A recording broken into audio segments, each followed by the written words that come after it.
Welcome to Magic Without Fears, the Hermetic podcast with Frater RC. My truly honored guests today are Paola and Nick Farrell. Nick is the author of many popular works in the Golden Dawn tradition and modern occultism, and now they have been writing the Lord Manticore occult training blog, which, if you're not following its monthly articles, you're falling behind. Stay tuned for Complete Geomancy by Nick, his newest release. Holy art thou, Lord of the universe. Holy art thou whom nature hath not formed. Holy art thou, the vast and the mighty one, Lord of the light and of the darkness.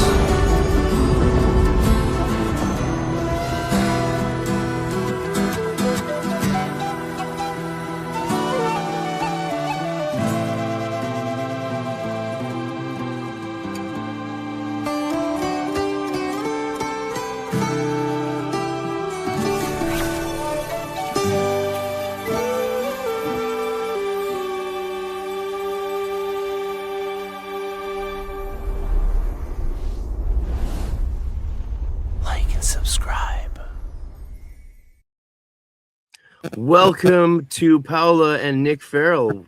Welcome, guys, to the Frater RC show, as my fans love to call it. How are you doing today? Perfectly fine. Thanks for the invitation. It's an honor to have you both on at once, especially. And of course, we tried to do this before. Technical difficulties. I got a new laptop, and we're ready to rock and roll. With all systems go, and as I said before, you don't do many podcasts, do you, Paola? So it's a special honor to have you on. Yeah, that's the first one actually. So this is the very wow. Yep. Amazing. You're the initiatory host. I will take that with due honor and reverence. Absolutely. Well, do you listen to many podcasts? Are you a podcast listener? Oh yeah, I am. Yeah, actually, I've seen the last one you've done, last video with Dr. Litva. Very interesting. So yeah, he's doing amazing work. Yeah, exactly. He's releasing his new Hermetica 1, I think he said. So it should be out in a few months. I think they're about to ship the first orders of the limited hardcover, like right now, like very soon in the next couple of weeks. Yeah. I think he was talking about paperback or something. The paperback's coming once the hardcover sells out. There's only 500 hardcovers, so it'll sell out probably relatively fast since it has a very general, it's a very broad appeal. Of course, I was surprised actually they're only doing 500 hardcovers, but you know, like we were saying before we started the show, Nick, these days you gotta, you know, it's a different era, and the paperback and the hardcover are both really beautifully typeset. Of course, Gabriel over there in Quebec does a great job with both Anathema and the new thing Fount Unlimited, which is the new publishing. This is great. We're starting the podcast with a shout out to the Canadian publishing companies and Dr. Litwa. They'll love it. I'm going to get so many messages just from them saying, why do you keep talking about us? No, because I myself discovered him quite recently. So I've been watching his YouTube channel for, let's say, few months, not that long actually. So together with Justice Ledge, of course, because I cannot not mention him. So we love the sledgehammer. Yep, we do.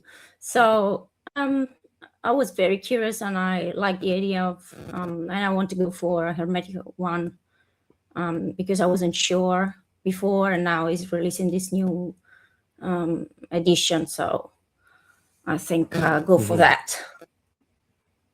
Yeah, it's gonna be it's you know, I've been enjoying it for a while because there was a independent publishing of it first before So I did the Audible audiobook, actually. I was going to not talk about it much, but Gabriel was like, no, go talk about it. So I did the Audible recording for that book, and it was a lot of work, and I really enjoyed it and got to live the text, of course, being the voice of Asclepius and Hermes and all these characters. And that's on Audible. You can get that on Audible, people. Sign up for Audible for free, get a free download of me doing Hermetica 1. Again, if that's all I'm remembered for in life, I'd be very happy, man. Because it's just such a beautiful text to do. And I set up a whole thing and got a really nice mic and all that. And yeah, it was an honor to work with David, and he has his Gnosis Academy. Look at all these shout outs we're doing for other people. It's amazing. But yeah, that's what we are, is essentially all nerds for this stuff, aren't we? So yeah, that's cool. How I know we got Nick here too, but he's a patient man. Can I ask you one more thing? How did you get into, again, not many of us know much about you. How did you get into occultism and spirituality in general? Pretty much standard. I mean, starting normally when you ask people, they always come up with a story from childhood for some reason, and normally starts more or less in the same way for most of us, I think. It's not something that, at least I think, most people develop this thing at an early stage, childhood or teenager maybe. So you have some kind of experiences when you're very young, but you're totally immersed in a mundane world. And despite the fact that I had part of the family that was into esotericism and Kabbalah, especially my aunt, so I had some kind of influence. I had her teaching me yoga when I was very, very small. Those things are not really understood when you're particularly young, but just with time, you just have something that it pulls you more and more towards that direction. You don't even know what the hell you're doing or why. It's just normal.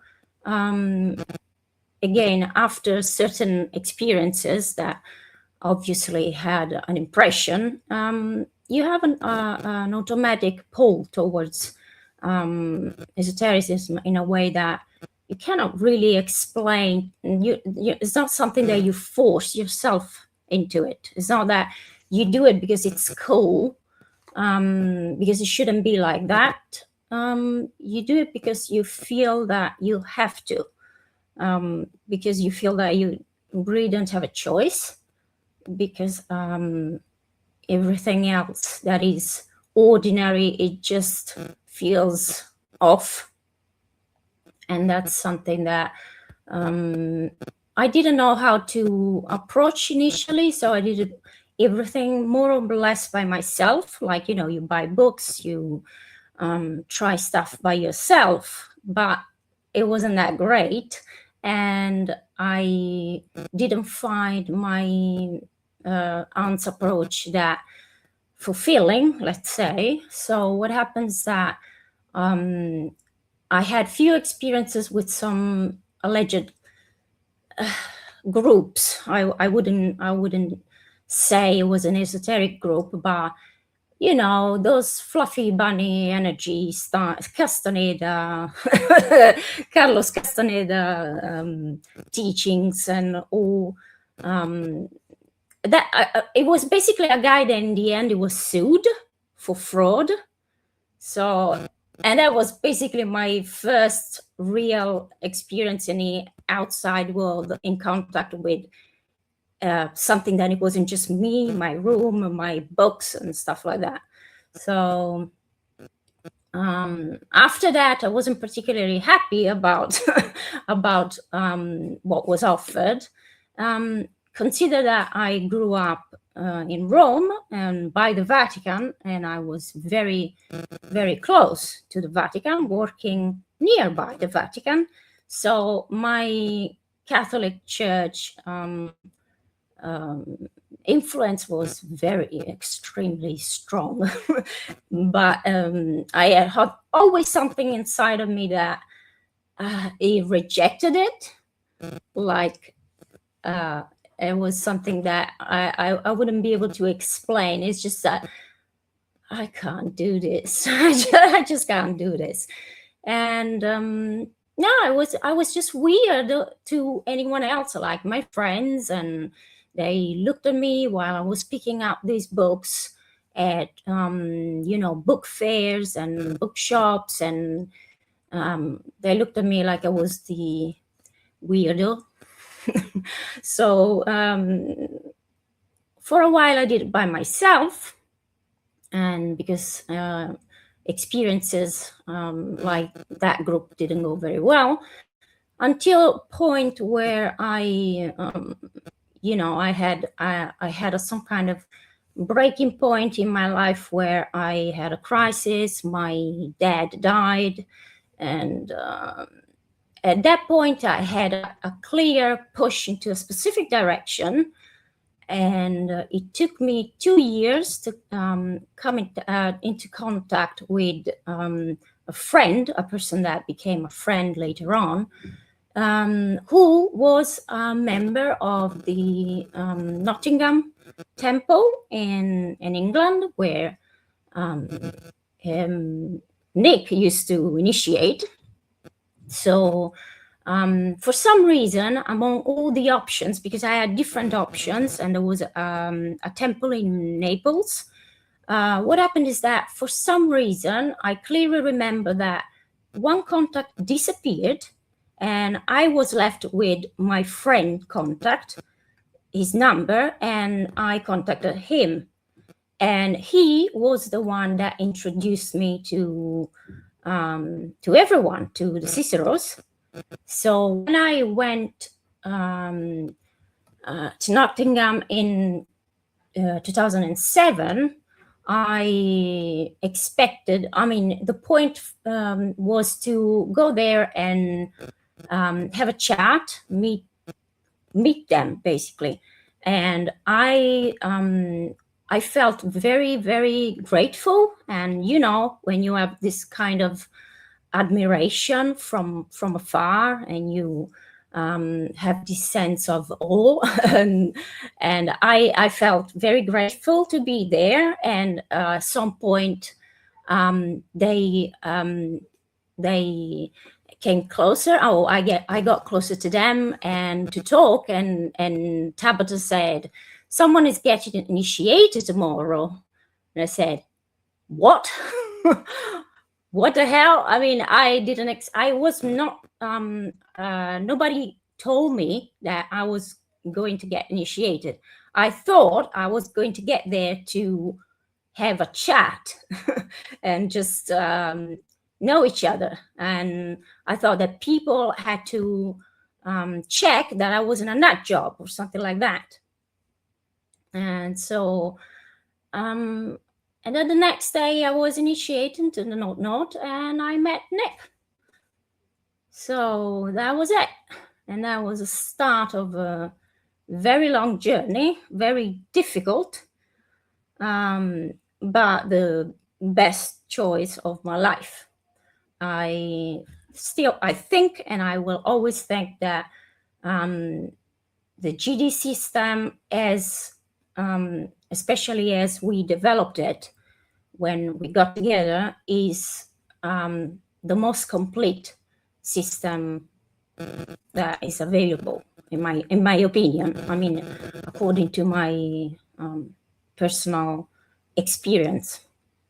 So I just think that it gives you everything you need to develop yourself, although it's not like an endpoint. It's not where everything is achieved, everything is obtained through the GD system. I think that it's I don't want to say a starting point, but is the most complete basis from which you can move on and see where it leads. Because GD system is not something that leads, it's not something that is the same, and not everyone experiences it in the same way.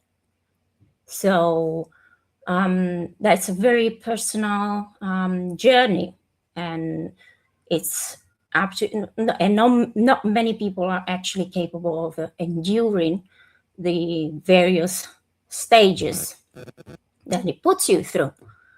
So I would say that it's very complete, very challenging, and not for everyone, but it's exactly what I wanted at that time. It was perfect. It was the right. I needed a structure. I needed a framework, and through that you can develop, understand, and in time you will be able to, you know what you said before about the diagnostic tools. That's it. You need to understand yourself. If you don't have these tools, if you don't go through those various steps and experiences, and I'm saying mostly difficult ones, you're not capable of understanding who you are, where you're going, or what you're meant to be doing in this reality. So that was it. That was my experience. Condensed, obviously, because it's a bit complex. But I think you know what I mean, because you've done something similar, I guess. So yeah, I had my own trail of breadcrumbs. It sounds like you're very lucky to have found that pathway to the Nottingham group. And yeah, was Tabby there at the time you showed up there? Was yeah, Tabby yeah. Cicero? She was actually there physically. Both. Yes, Tabitha and Chick. I met them there. Cool. Wow. Yeah. They were the one that told me that I was going to be initiated, and I say, what the hell? Because I just didn't expect it. It was seriously, I'm still very grateful. It was a major gift. I was planning to get the not. I just didn't know it was that day. I thought it was going to be the next few months, I guess. Well, they decided for me, basically. And I was completely I was on the moon. I mean, I was a bit scared at the beginning, because again, I had you have a lot of respect, you know, for the system itself. I saw it as very initially even difficult to access, right? But they were great. I mean, they were very friendly, and that was a great experience. I mean, the not together with a couple of other initiations, I would say that definitely a marking point that changed everything. But that's what I wanted. I mean, I was very, very lucky that I got there, and I didn't get to, let's say, other temples / orders that were not exactly that, let's say, or I wouldn't recommend them. Let's say, that's it. Before we move on, I want to say what you said earlier about it being the best decision of your life. That's something I resonate with very strongly, and I feel very lucky about. Even though I was definitely in one of those other orders, you know, the temple we had here in Vancouver had great people in it, and I was really lucky to find it, you know, it changed my life. It turned my life around. I was a very bad student in school. I just wanted to do role-playing games and Magic the Gathering, and I was depressed and, trying, borderline suicidal, I think, at 12, 13 years old, and discovering magic and witchcraft and spirituality and hermeticism. It gave me this whole new Purpose. perspective, purpose. Yeah, I like that word. That's a good word. And opportunity to understand myself and do something about it, and not just be a victim of what I felt was my circumstances in life. And it's funny, 2 years after my own initiation, or a year and a half, I went to Nottingham in person. This is in '97, just to see another member in our order who was a physicist there doing experiments on sound and water molecules at the university. And he showed me around to Nottingham. So I've seen all the sites. Really cool town, Nottingham, with the big tree and all the Robin Hood stuff. And I can only imagine, as you were talking and sharing your story, I was just imagining going on that journey, discovering books in Italy. I used to hide mine in my sock drawer because it wasn't cool to do this stuff, right? Of course, then your buddy finds them and is like, my mom's a cop and she's into Wicca. And you're like, oh, wait, what is this world?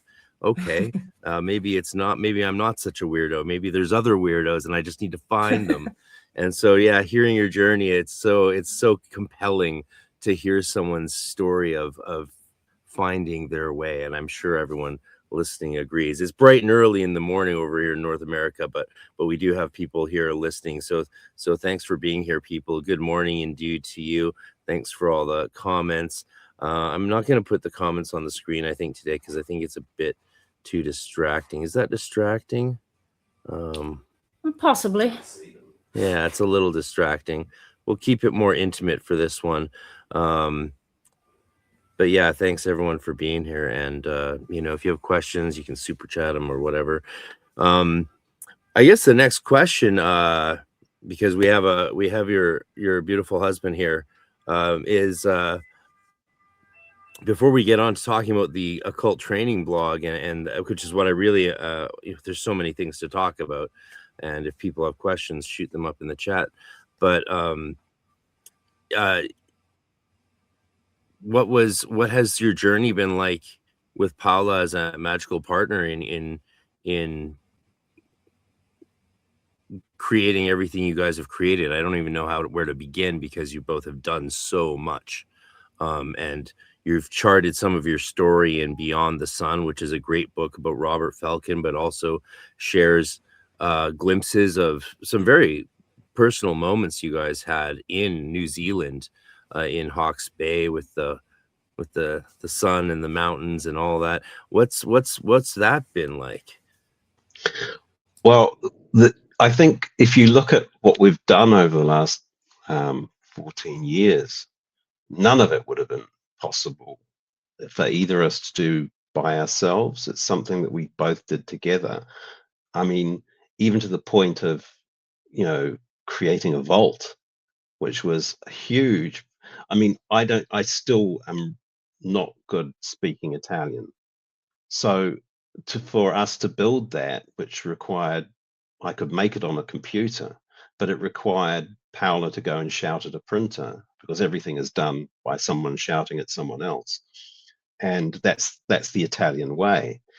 And so all these sorts of things. And then there was Paola's artwork, which has also been really pivotal on what we did, because some things changed because what was physically possible. She drew the dragons on the bottom of the vault, and things like that started to come to life. And then when we actually built the thing, we saw it. It was something that we ourselves had created, and it was quite important. And then there was the usual running around thing when we had, because Italy isn't like States, or I imagine Canada, we didn't have venues. We had to meet here. So that meant everything had to be shoved to one side to get all these people in. And the house becomes a temple, and the temple becomes something that's run by Paola. And it becomes something that, I can do the technical stuff, I can write stuff, but actually making it a living system, I think that's mostly down to Powell. And there's also a lot of inspiration I got as well to take Moa down a particular way, which I probably wouldn't have done if I'd stayed in England, or stayed single. It's just simply that seeing everything here made me place the Golden Dawn in a very pagan way.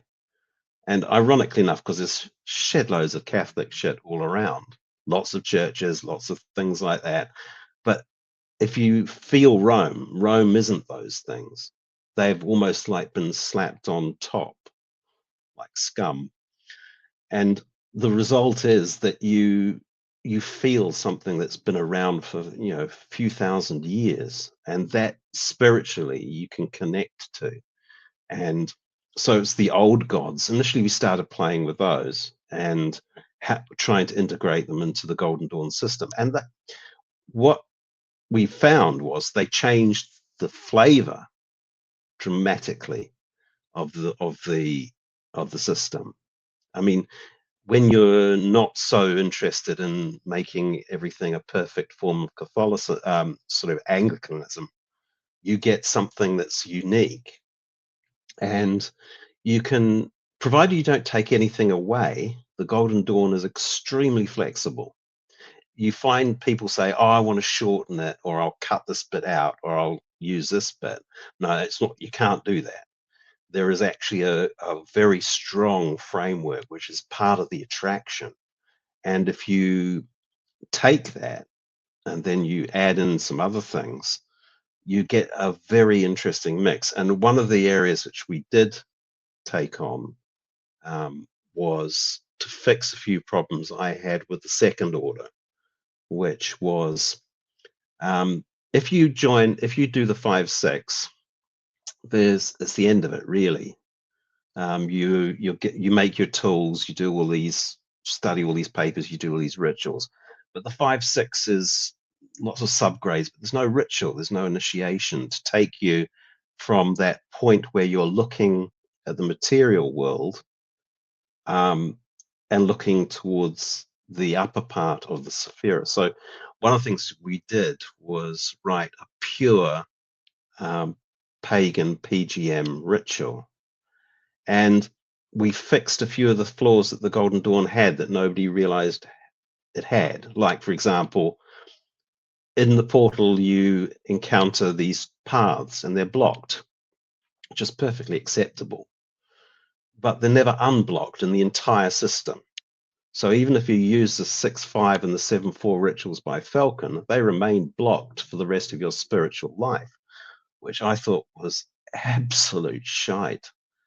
So what we did was I wrote a Tham ritual, and then I wrote a 6-5 and a 7-4 ritual that were based on the same formula that the Golden Dawn used, but with heavily paganized. And I think it gave us an inner cup. If you see an inner light shining through a Golden Dawn lantern, it got something different. And this is what is happening now. I mean, it's quiet here.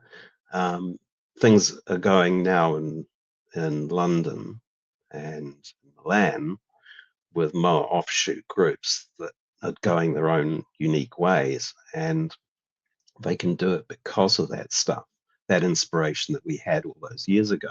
And I don't think that would have been possible if things had stayed as they are. Right. Yeah, to jump in and get granular, 2 questions. I'm curious to hear more about the development of Romanesque mythology and inclusion, and how that led to focusing on Greek stuff eventually, which is something we touched on before we went live. But before that, a good example of like these little changes would be, perhaps, tell me if I'm wrong, what you talk about in Mather's Last Secret with the publication of the AO rituals. There's the reduction in the neophyte and the not of the circumambulation from thrice to once. Would that be a good example of what you're talking about with the? Yeah, when Mathis did that, I was quite convinced he had an aneurysm. I mean, it's a Masonic trick where you think, well, let's see if we can motor through this ritual and do it really quickly. But the thing is that I'm not sure if it's Mathis or not, but certainly Falcon would have had a heart attack. And the reason is all these things that are going on in a candidate's sphere of sensation, you cannot make those shortcuts. You have to be able to put certain symbols at certain times in that initiation. And that's in the Z documents. It was clearly written by Mathis. So, making one circumambulation is one thing. It means that you haven't risen the candidate up high enough.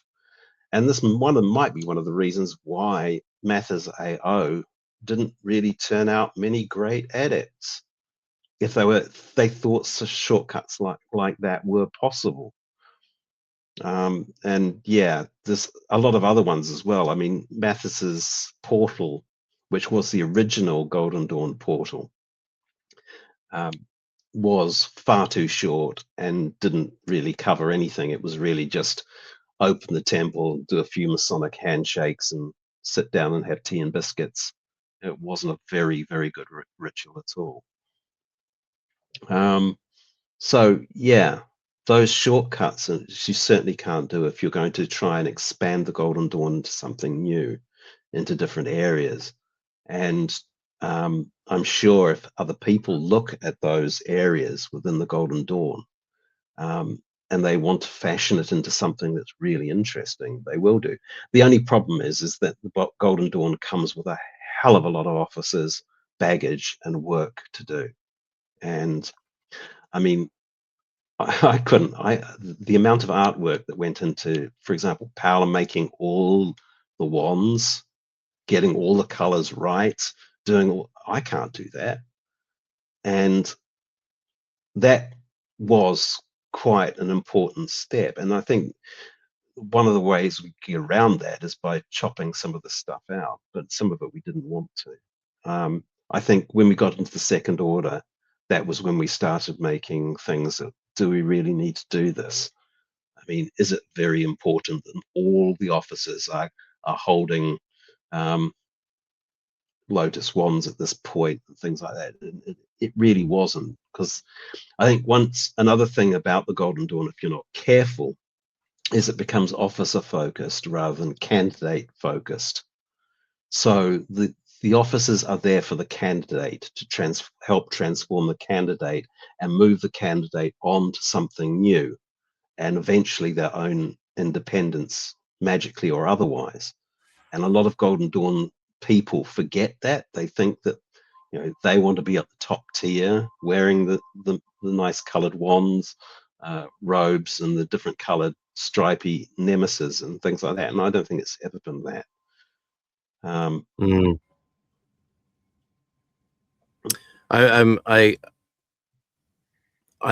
can say one thing I think we got right in my experience here in Vancouver was really the adepts who trained me really made it clear to everyone involved that, like, look, we've already gotten to come into these mysteries. You gotta put aside your own ego and stuff to create a good experience for others now, right? Like, if you think this show's about you because you're an officer, yeah, they took none of that. We had a reputation for severity as being a temple of Tahuti.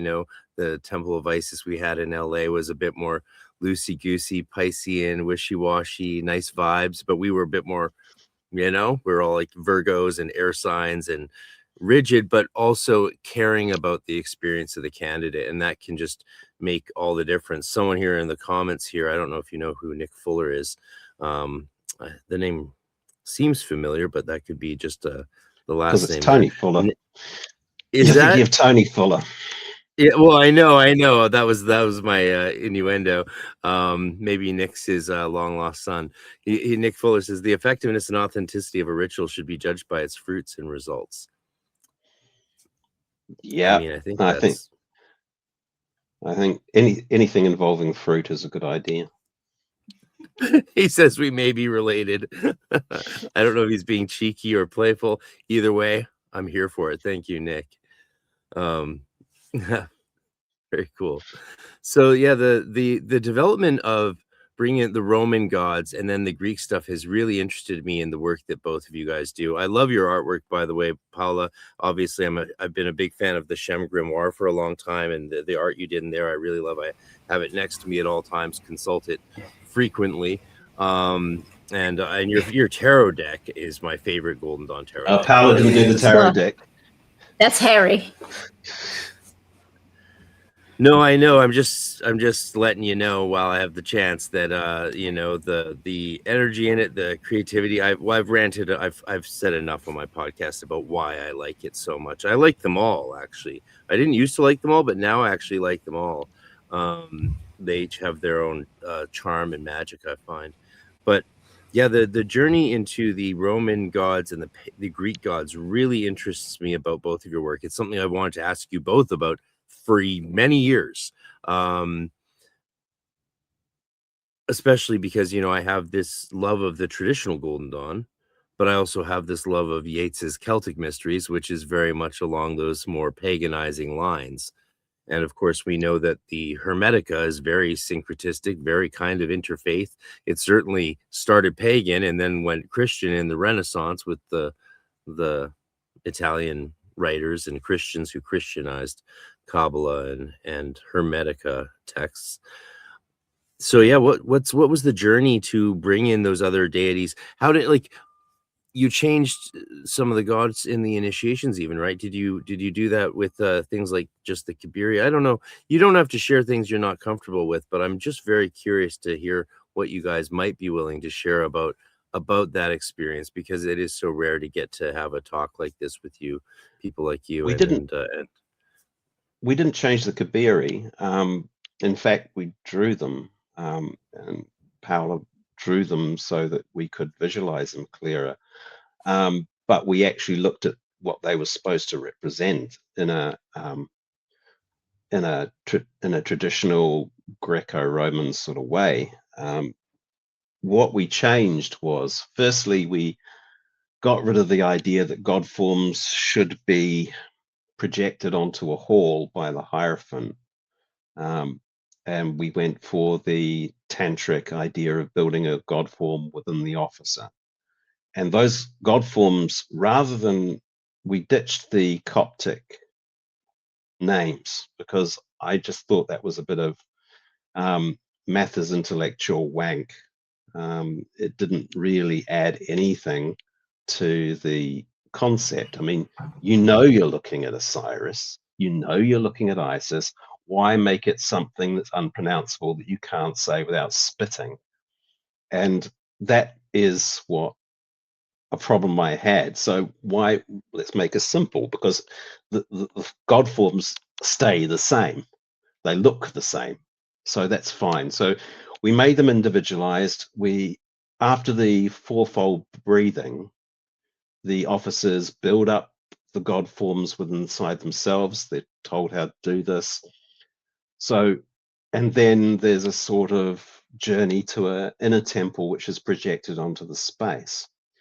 What I found was, if I was trying to do the whole thing myself as a Hierophant, I'd end up with a chronic headache and need to drink a lot. And I didn't think that was a very sensible way to do a ritual. It seemed to be a bit unnecessary. So if you've got the officers actually taking part, they're actually doing magic themselves. And it's quite interesting for them, because if they're inexperienced, they've got a female god form and they're a bloke, and their voice suddenly changes. That freaks them out a bit, and it's always worthwhile seeing. But yeah, we kept the Egyptian god forms for the officers. the Kabiri and everything else, you know, it's more or less the same. Where we changed it dramatically was in when you enter the Sephira, that's under the control of a Greco-Roman goddess or god, and that makes it very different. The atmosphere walking into that from a Kabbalistic one, from what you expect from a Kabbalistic one to a, you know, suddenly in the 2.9 you're talking to Hekate. It's a different atmosphere. Okay. Yeah. So in the 2.9 you have swapped the cherubim for Greek gods. Yeah, I don't tend to bother with the cherubim. Yeah. But no, I'm interested in the Greek gods. I'm interested in the Greek gods. Like, you know, it's like the elemental stuff. The elemental stuff is important, and that's where the focus on the outer order should be. And then you have the god or goddess who's in charge of that Sephira. That's the one that overlooks it. So you've got, you know, Thoth Hermes and Hod, Venus and Netzach. It's a very straightforward thing. yeah. And they have invocations to them. So that's also different. So in the middle of it, you will encounter an invocation to some pagan god or goddess, and it has a smack about effect. I don't think you need to change the god forms. I think this is where Yeats was starting to go off. I think he was starting to lose the plot a bit, because he wanted to change all the god forms, change all the speeches, and get it past Mathers. And of course, by the time he got even close to a draft, him and Mathers had fallen out, so it was never going to happen. And I think that's a problem if you're looking for trying to paganize it. I think if in fact, you could almost say as a group dynamic, that is a problem generally, and you have to look at that if you're setting up a group. Because a group egregore will kick out certain changes if you push them too far. And the group egregore had no problems about Tham, because it didn't exist, 6.5 and 7.4, because what we were doing was in concert with the Golden Dawn egregore, but it was sufficiently pagan for it to be a second order thing. Where we've got to now is a different case, and it's the more nebulous higher grades and things like that, which are causing a few more problems. But that's where Paola's been taking her researches somewhere else, and I think she'll want to talk to you about that. Yeah, I'd love to hear about that. Before we move on to that, can I ask you a fun question for each of you? Favorite initiation? Favorite one? Out of from neophyte, in the outer order. Let's just get from neophyte to portal. Okay. Do you have a favorite? Shit. Do you want to go first? Because I need to think about this. Oh, I think it was a portal. I think it was a portal for me. I can remember that one clearly. The thing is, my outer order experience was more balancing and things like that. I didn't have any really drastic experiences until portal and 5.6, and then I had a couple of. I mean, 5.6 absolutely wasted me for about 7 years, and I don't think that one really got me. But the 0.0 was one of my favorites. I like doing that, but I'd already experienced that in New Zealand, so it was very similar. So I wasn't as shocked as I think some of the candidates we've pushed through have been. I mean, we've had people that have been so stunned that they just walked into the pillars. So what's Paola's? I've seen a few pillar collisions in my day. It's always fun when someone walks in.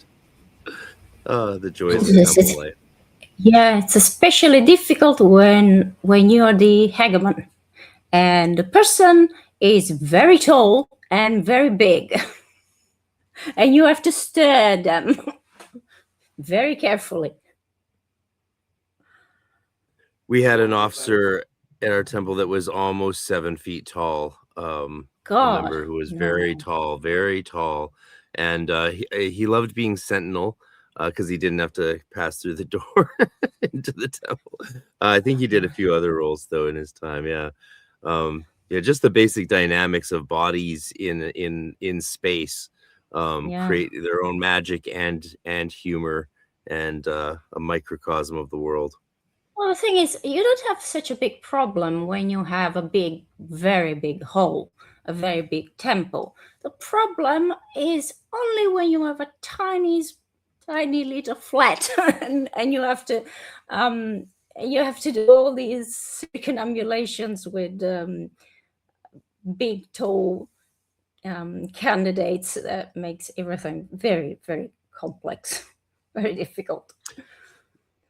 The rooms in London and in England they often worked in probably weren't that big though, were they? Not they wouldn't have been North American sizes, for example. Nottingham was the Theosophical Hall. Oh, okay. I didn't know that. Is it big? I mean, So it's a I big wish. place. Yeah, it's very big. It's okay. It's not something that you get easily here. And first because it's unavailable, and secondly because most of properties belong to the bloody Vatican, so they're not going to rent to you, do they? Yeah, the Vatican. I Yeah, mean, well, it'd be cool if they did have a Golden Dawn temple somewhere in the Vatican, but we got a ways to go for that. Yeah. Well. Golden Dawn Cardinal, that would be funny. I mean, Yeah.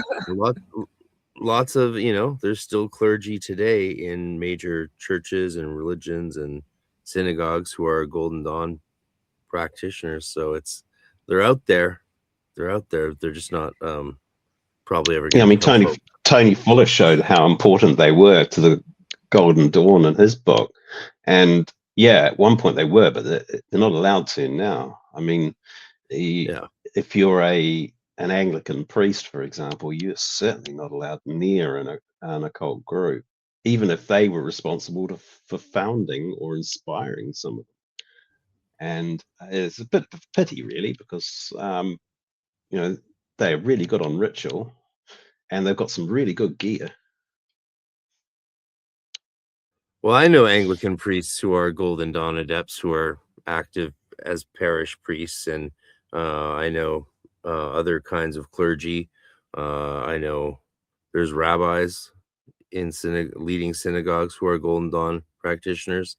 At least they get the Hebrew pronunciation right. That's correct. That's exactly it, and they are very helpful to the rest of us, and hopefully they will one day submit some articles to Golden Dawn Publications to elucidate some of the things they've shared with us more publicly. So yeah, I mean, the Golden Dawn is an appealing tradition to a very wide range of people, from pagan clergy to Christian to Jewish, and I'm sure there's probably some Islamic.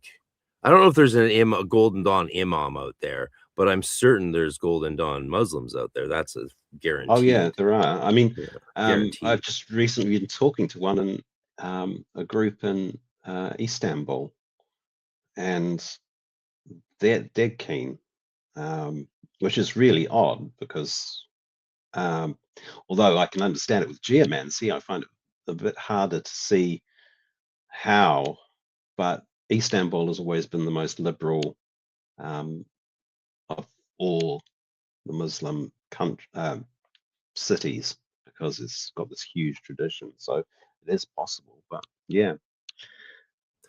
Yeah, it's hard for me to imagine how a Muslim would take the strong, like, there's a lot of crosses. Let me put it that way. There's a lot of crosses in the Golden There's a Dawn. few swastikas too, so there's a couple of swastikas too. Should get up the nose of the Jewish. I mean, it seems like it would be a minefield for them, but then again, most of us are kind of, heterodox, right? And I think most we're people, when it comes to religion, most people don't ever believe entirely. They accept nebulous. I think fundamentalism has been one of the biggest curses that Christianity has brought into the world. I mean, it came in the 19th century from America, exported to the Arab countries. It's huge. This whole idea of literalism and everything else, it's terrible. And that's where we've got this sort of second witch burning sort of idea from. And but most people, if they sit down and think about it, they're fairly relaxed about religion, and they don't. And most religions are fairly relaxed as well. I mean, Christian nationalism is particularly unpleasant, but what Jesus said was probably livable with. As a Canadian, where I'm a lot more similar to Europeans in our approach to religion, just as how we culturally deal with it in Canada. We don't really have the American evangelicalism and fundamentalism that's so pronounced, to the extent that in America, often, like, they can't imagine Christianity being other than this sort of four corners, Southern Baptist type of stuff. That's very much the idea a lot of people in America have, and I find that very challenging because it just doesn't apply up north of the border.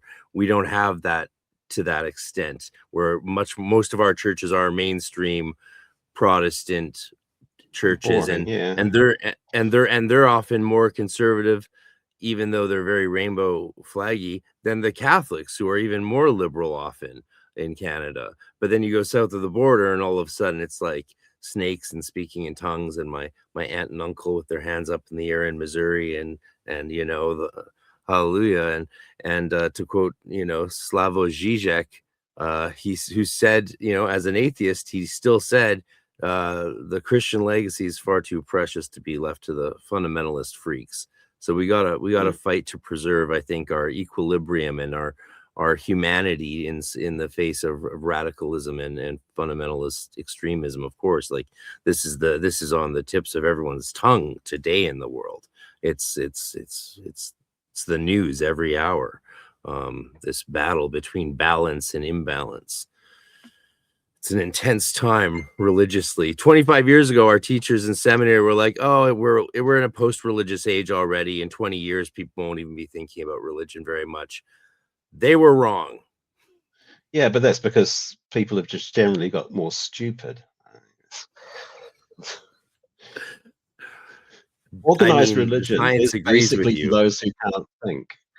And this is the central problem, is that you set up a religion that's quite simple, that people can follow and they feel better. And that's why I don't like a cult. I think I prefer occultism, because it requires you to think about, well, what do I think about this, rather than what did some person thousands of years say.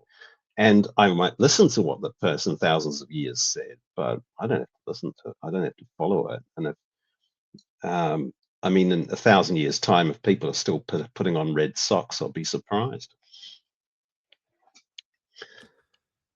I found the hack with the red sock thing, because as a Waldorf school student, we had Eurythmy slippers. So I just got out my acrylic paint and painted my Eurythmy slippers red. And they're great because they're soft. They don't clunk like hard slippers in the temple. They don't clunk, clunk, clunk like the kung fu slippers my teachers would wear. Everyone was jealous of my slippers and like, where do you get them? But it was pre-internet. So I was like, Waldorf class, a Eurythmy class from Eurythmy class. And now you can get them from a website in Germany, and they're pre-painted in different colors. So I highly recommend Eurythmy slippers as a substitute. You can wear socks inside. Wear socks. Well, the Farrell, the women used to wear red stockings And they used to see them going to, everybody in the whole village used to see them going up the hill Can you into the imagine? temple. Everybody knew what was happening, because I don't know why they didn't think, well, we've got to change. But apparently Falcon wanted, he wanted to get, he was one point going a bit nuts, I think, because he was heading towards his own ideas about forming a sort of semi-Anglican cult based around Farrell. And he wanted one way to distinguish the members from other people in the community. And one of them was that they all had to wear red socks. And ironically enough, now, same thing applies in New Zealand, because there's a street gang called the Mongrel Mob. And there was a rule that they weren't allowed to wear their patches anymore. The police finally got it through that they weren't allowed to wear their patches out. So they started wearing red socks instead. So the end result is, if you see a person who's wearing red socks, they're probably not a Golden Dawn member. That's funny. Yeah, the original order, I don't think they wore red socks, did they? No, they yeah, they I don't did. think they I think this did. I think there's a myth that they didn't, and I think it's just come out of the internet recently. But we've got there's some of the old papers where Mathis is saying it, and if Mathis is saying it, the first one was saying it. What they did have, which I don't think they bought in properly, was masks. It was optional. If you look at the first 0-0, what you could wear and what you couldn't wear. The minimum you could get away with was the sash. You could wear a suit, of course. You couldn't go naked, but you had to wear a sash, and that was it. There was no nemes, no socks, no nothing. It was just an ordinary streetwear plus sash. But then they had all these optional extras. One of them was the Osiris nemes, the black and white striped nemes. The other one was an Osiris mask, which I thought was really cool. But it didn't last, and I didn't think it caught on, but they certainly definitely had it. And the socks and the robe was problematic, because everyone thinks, oh, black robe, that's easy. But remember, men and women in the late Victorian period, women in the late Victorian period wearing a robe, because you couldn't change, of course, certainly not in front of men, and you certainly couldn't go around with your bits dangling. So they had to wear put a robe over the top of their Victorian clothes, so complete with bustle and everything. So I wonder if it might not have been that strange, because of this. The practice was still common at that time in universities of wearing your black gown and robe. It was there would have black gown. Yeah, it would have certainly was been very a black gown common, right? And if you look at SRIA, which a lot of the gear was borrowed from, they all wore these sort of teachers' gowns. So it wasn't a red robe that the Hierophant wore; it was a red gown. And you can see Mathis wearing it in some of the pictures. He's wearing his SRIA gear, but it's exactly what they wore in GD. Anyway, we've got to move on, otherwise I know we end up talking about GD all night. Well, we can do. Pal, any thoughts on the funds? Because the stuff we're talking about, I know, is exactly what a large chunk of our audience wants to hear us just geek out over, especially, comparing historical practices with modern ones. Do you have any thoughts on that sort of development of regalia and symbolism, stuff that you like, stuff that just curious? Well, the thing is, normally I would say no, it's not that important, because if you start shifting towards technicalities, you place form over the essence of what you're doing. So I would say it's not that important to, when you have those Facebook posts with perfect temples and perfect tools and regalia and everything else, and you think, yeah, that's cool, it's very impressive, but at the same time, does it make a difference? Is it important from a spiritual point of view? So I think that, going back to the idea, which initiation was more, I don't know, impactful, I would say, but it's not even the correct word, because the problem is that the initiation in itself, I would say, the knot was the most important for obvious reasons, because it basically unlocked something. So whatever you have latent within yourself, it needs something that you cannot entirely, and not even entirely, you can't do by yourself, not even halfway through. You can't do it. So it is true that the initiation will not resolve any problems, will not make you or advance you in any spiritual way. What you have to do is to act accordingly afterwards. So you have this experience, you have this opening of a door, and you have something activated within you. If you don't if you don't follow up by yourself, if you don't do the actual work by yourself, the initiation, together with the whole and the pretty tools and everything else, it's worthless. It doesn't do anything. So everything is basically not, obviously it's the skills and the abilities of the officers. This is quite important, because I wouldn't really, if I go back in time, if I think that I could have been through an initiation done by an incompetent person, that is scary. That is really, that makes me think, and I'm really grateful that I was, let's say, guided towards the right direction, because you can get fucked up badly by a bad initiation, a bad initiator.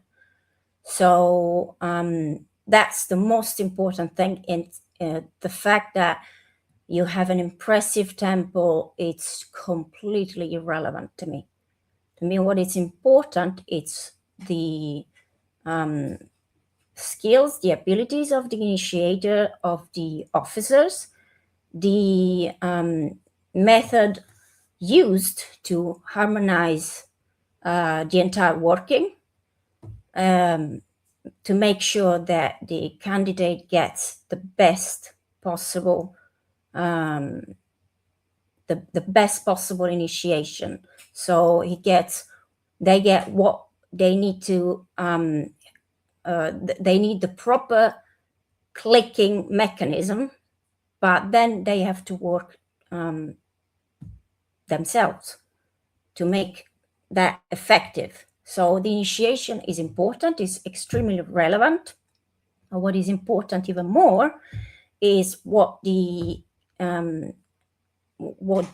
initiate does afterwards, and how the path develops. So I would say the knot was extremely impactful. So I had all sorts of visions and things afterwards. It was very, I couldn't sleep.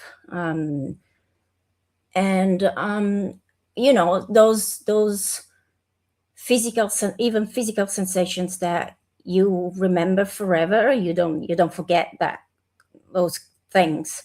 And the outer order is a bit different, because it basically you face different aspects that momentarily put you in a difficult and, let's say, slightly unbalanced position, because every time that you enter an element, you automatically are immersed into that element, and you have to be careful how you handle that period of time where you have to go to the next.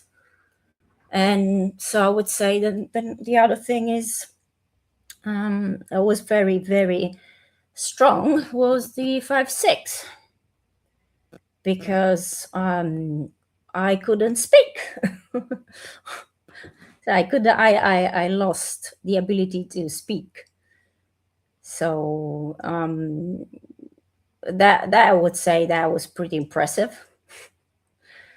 So I wrote that on one of my articles. Actually, the one about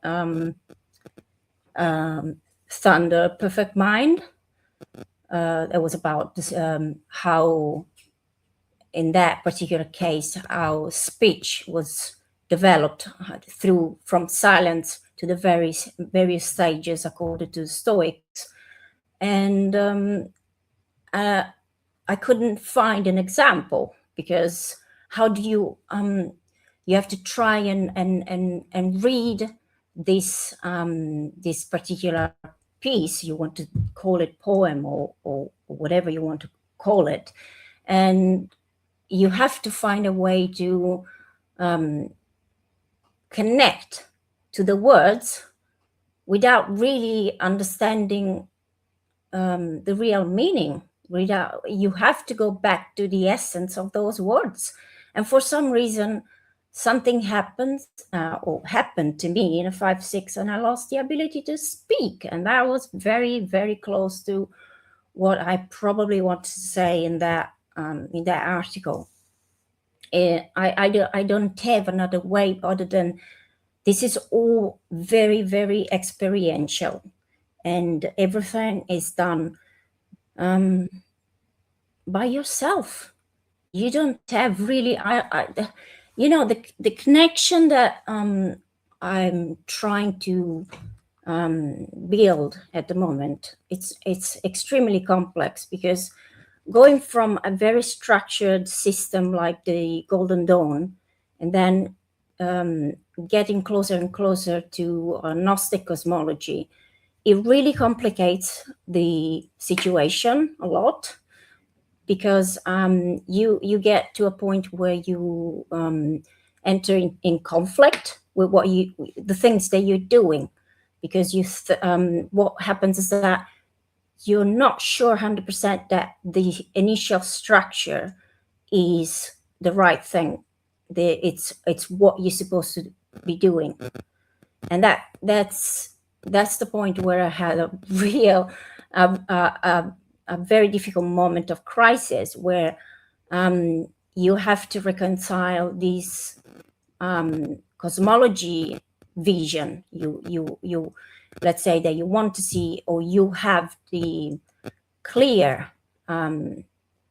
let's say inner gnosis, where you know that there's something wrong in the system as it is built, as it is constructed. So what you have to do is, and what I try to develop through these articles, is to find the link, the link that connects this structure as it is, but understand it from a new perspective, a new point of view, so that you can overcome the structure itself because in the end, whatever is formed, whatever is structured, eventually will just block you, will just limit you. You're just limited within a certain, certain boundaries, all right? So you can study all the systems that in the world, you are still studying a system that responds to different rules.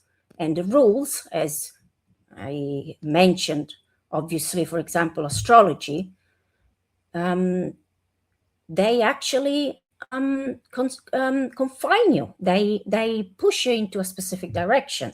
So if you, for example, look at your natal chart, people are bound to their natal imprint.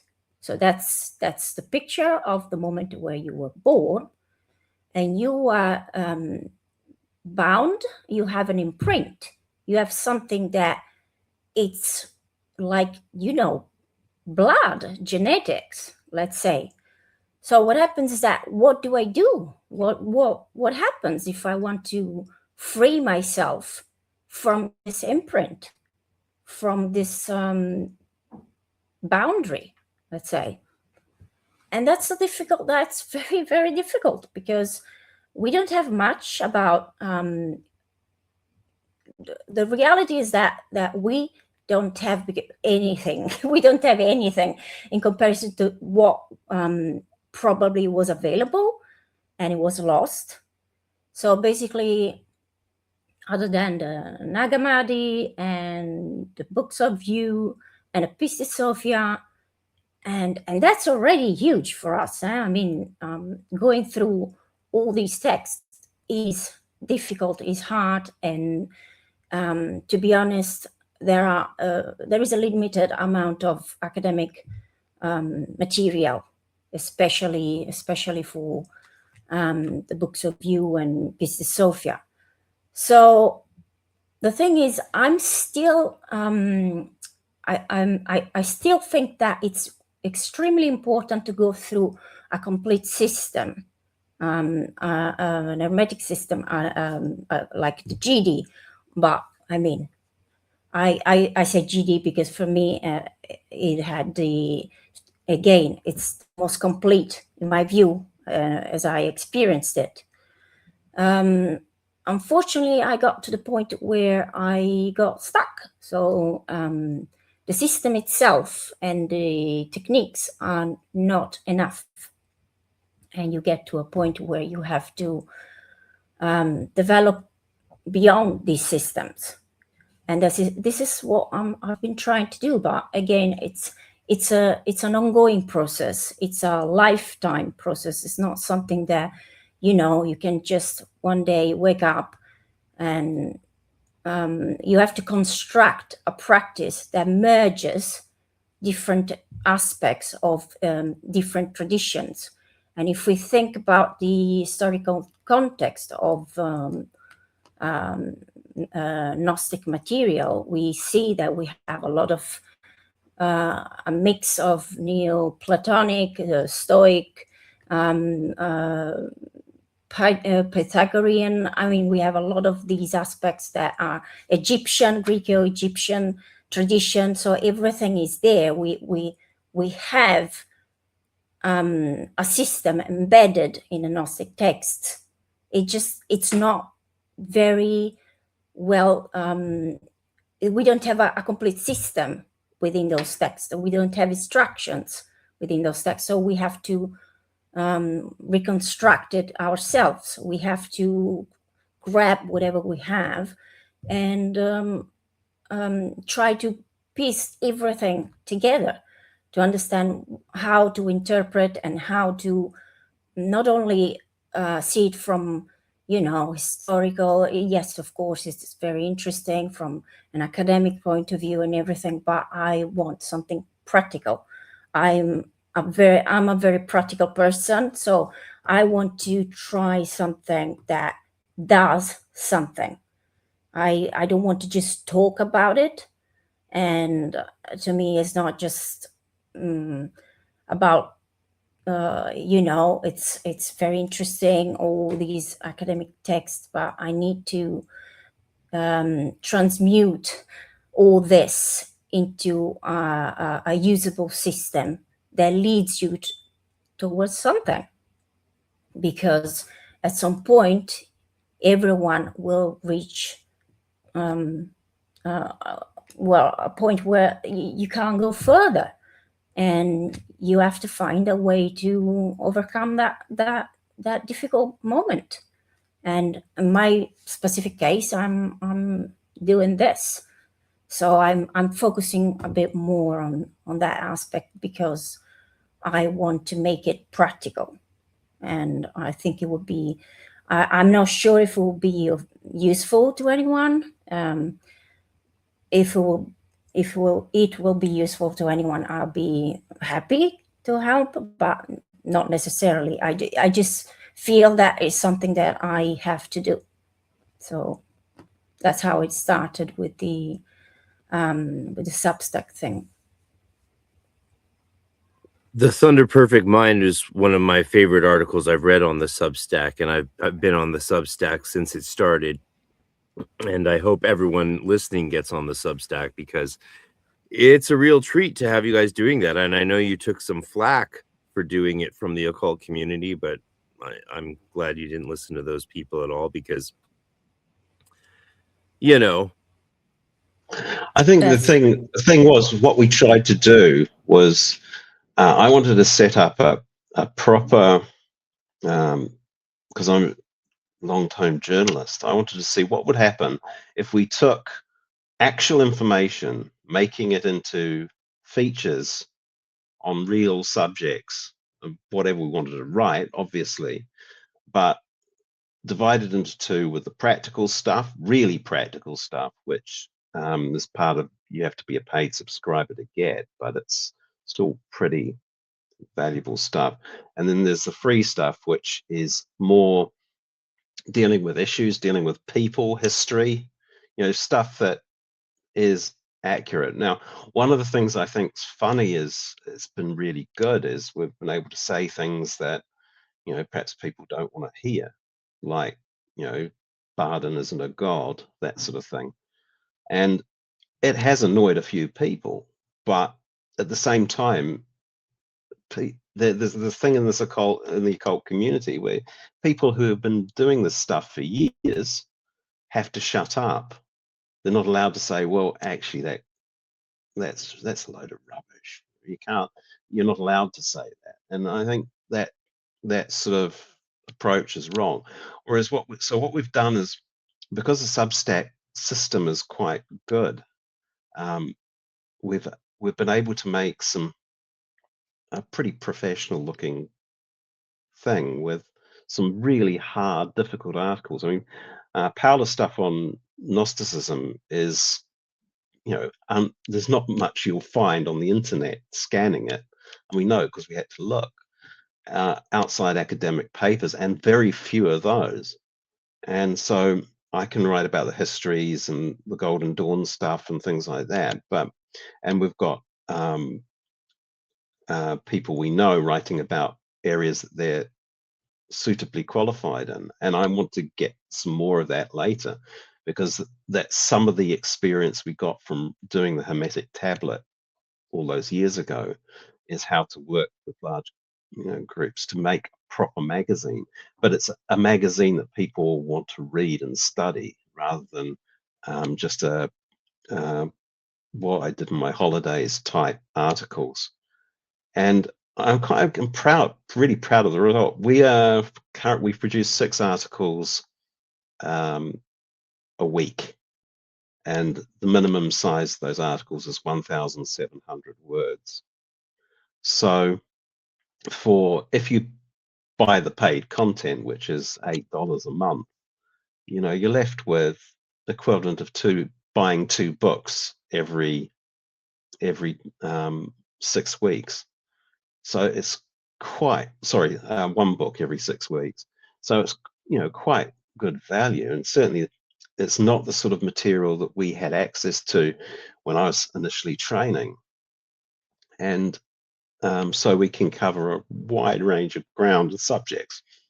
Sometimes we just get pissed off and we write something and it's fun, but other times there's a serious edge to what we're trying to do, and it's mostly trying to get to people thinking, because most people don't want to read books anymore. Or I mean, to give you an example, there's a difficulty.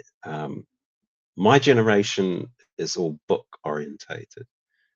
Paola's generation is probably more video orientated. I can't sit and watch it. I can't sit and listen to a video. I tend to read very fast, so I can't sit and watch a video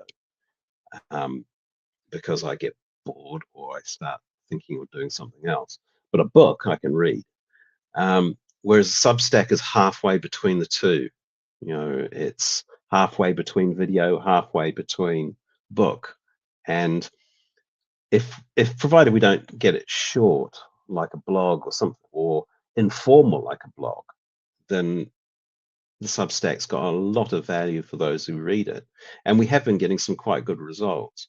Some people don't like the fact that I don't really care if something's secret anymore. And a couple of the complaints saying, why are you saying this? Is it sort of locked up within whatever order they're complaining about? And I say, well, it's public knowledge anyway, and all I'm doing is reviewing it and looking at it. So yeah, there's stuff there that people should read, even if they don't think they want to at the moment. And there's stuff there that I know that there's stuff a bit like my Hierophant guide. It's material which people should really read now before they get their hands burnt. And things that I wish people had told me when I was younger, like, you know, some occult teachers, our tossers, would be a really useful piece of advice. Because at the time I didn't believe they were, but now if I go back and look at some of my occult teachers, I realize they were tossers, and that's fair enough. But at the same time, I thought they were wonderful. So yeah, there's been that going on, and the Substack is growing. We're coming up to our 1,000th subscriber. We're not getting as many paid ones. Yeah, but we're not getting enough paid ones we like. And it's so much effort. I mean, to put in, I can write quite fast, and even I'm challenged. But if the amount of effort we're putting into it, it really does need a lot more paid subscribers for us to be able to justify what we're doing. So we're trying to get as much as we can done and established so that people get used to it. I mean, there's an ability for them to ask for stuff that they want, see and read, and I'm quite happy to do that. I've done that. I've been writing a series, which honestly I don't want to keep writing, about the seals on the Key of Solomon, but that's because people want it. I might turn that into a book once I've finished, but to take the Keys of Solomon, for example, pull it to bits, look at how you'd use them magically, which most people don't do. What they usually do is they copy the Key of Solomon from Mathers and wave them around in a ritual. And I'm looking at ways to make it a bit more useful. And today, I mean, next week we're doing a bit more on sort of basic practical magic for beginners as well. So that's also coming. It's a wonderful mix. It really it started off Golden Dawn heavy, which I loved, and actually for a little while there, I was noticing that the articles that were coming out were like the same topic as the class I had just taught, and I was like, what is happening here? Because then I would just go recommend them to my students and friends and be like, you got to check this out, it's on Anubis, and they'd be like, I thought you just did a class on it. It was like, yep, and here's some great stuff that complements it perfectly. Everyone should be on your paid Substack. It's a bargain, in my opinion. Also, I think people have a tendency to think, oh, well, I can get to it one day.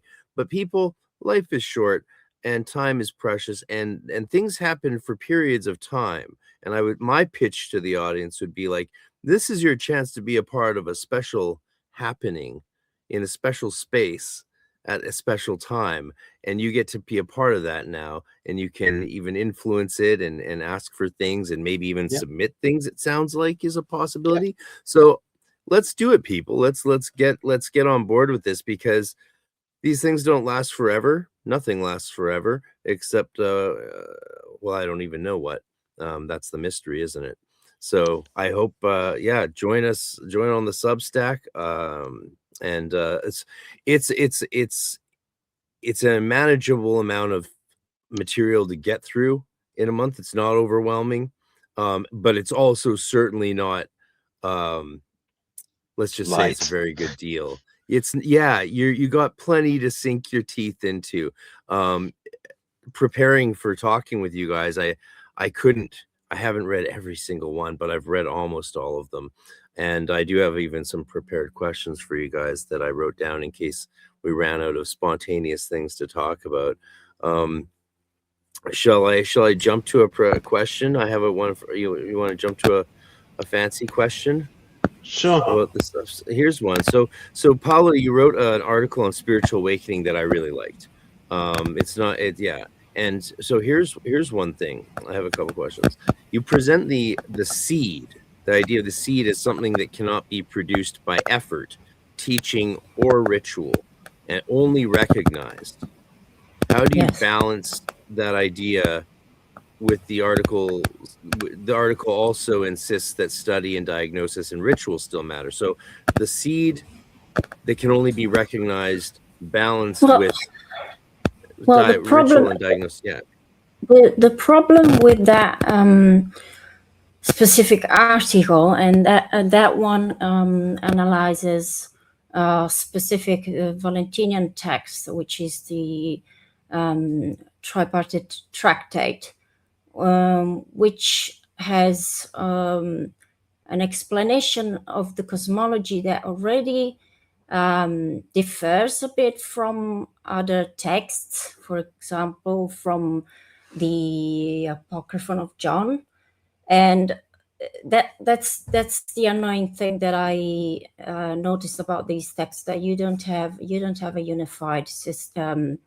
You don't have a unified view. Not only you don't have a system, but you don't have a unified view about cosmology.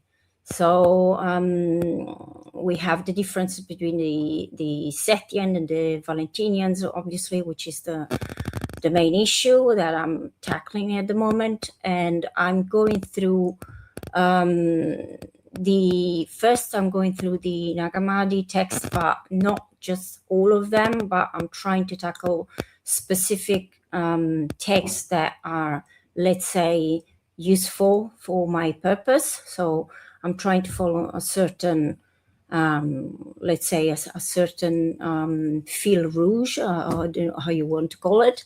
And the problem is that in that text, we have a clear distinction between human beings. So the problem is that we have the halic, the psychic, and the pneumatic. Pneuma comes from means spirit, and it gives a real distinction that it's not some kind of moral accusation, but it's to do with an embedded an ontological state. So you can't really decide who you are and what's inside of you.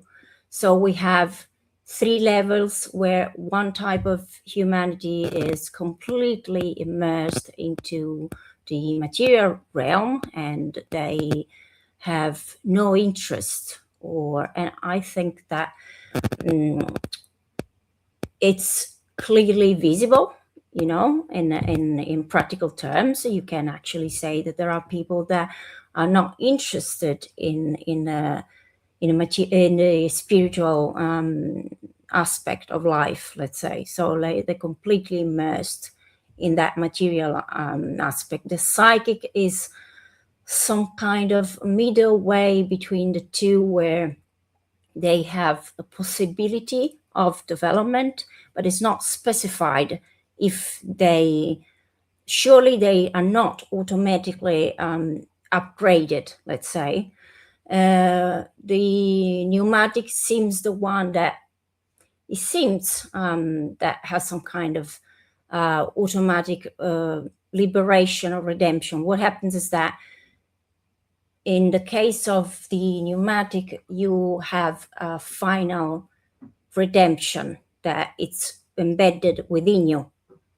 So the difference is that it does look like a differentiation that cannot be overcome. Let's say we are not all the same. So basically, according to this view, obviously, this is the view of the Valentinians that they explained in the text. Not necessarily it depends on what your experience is. I think that it's not necessarily like that, but if you look around you, you could actually say something like that. It's not exactly that wrong. And it might feel a bit, discouraging.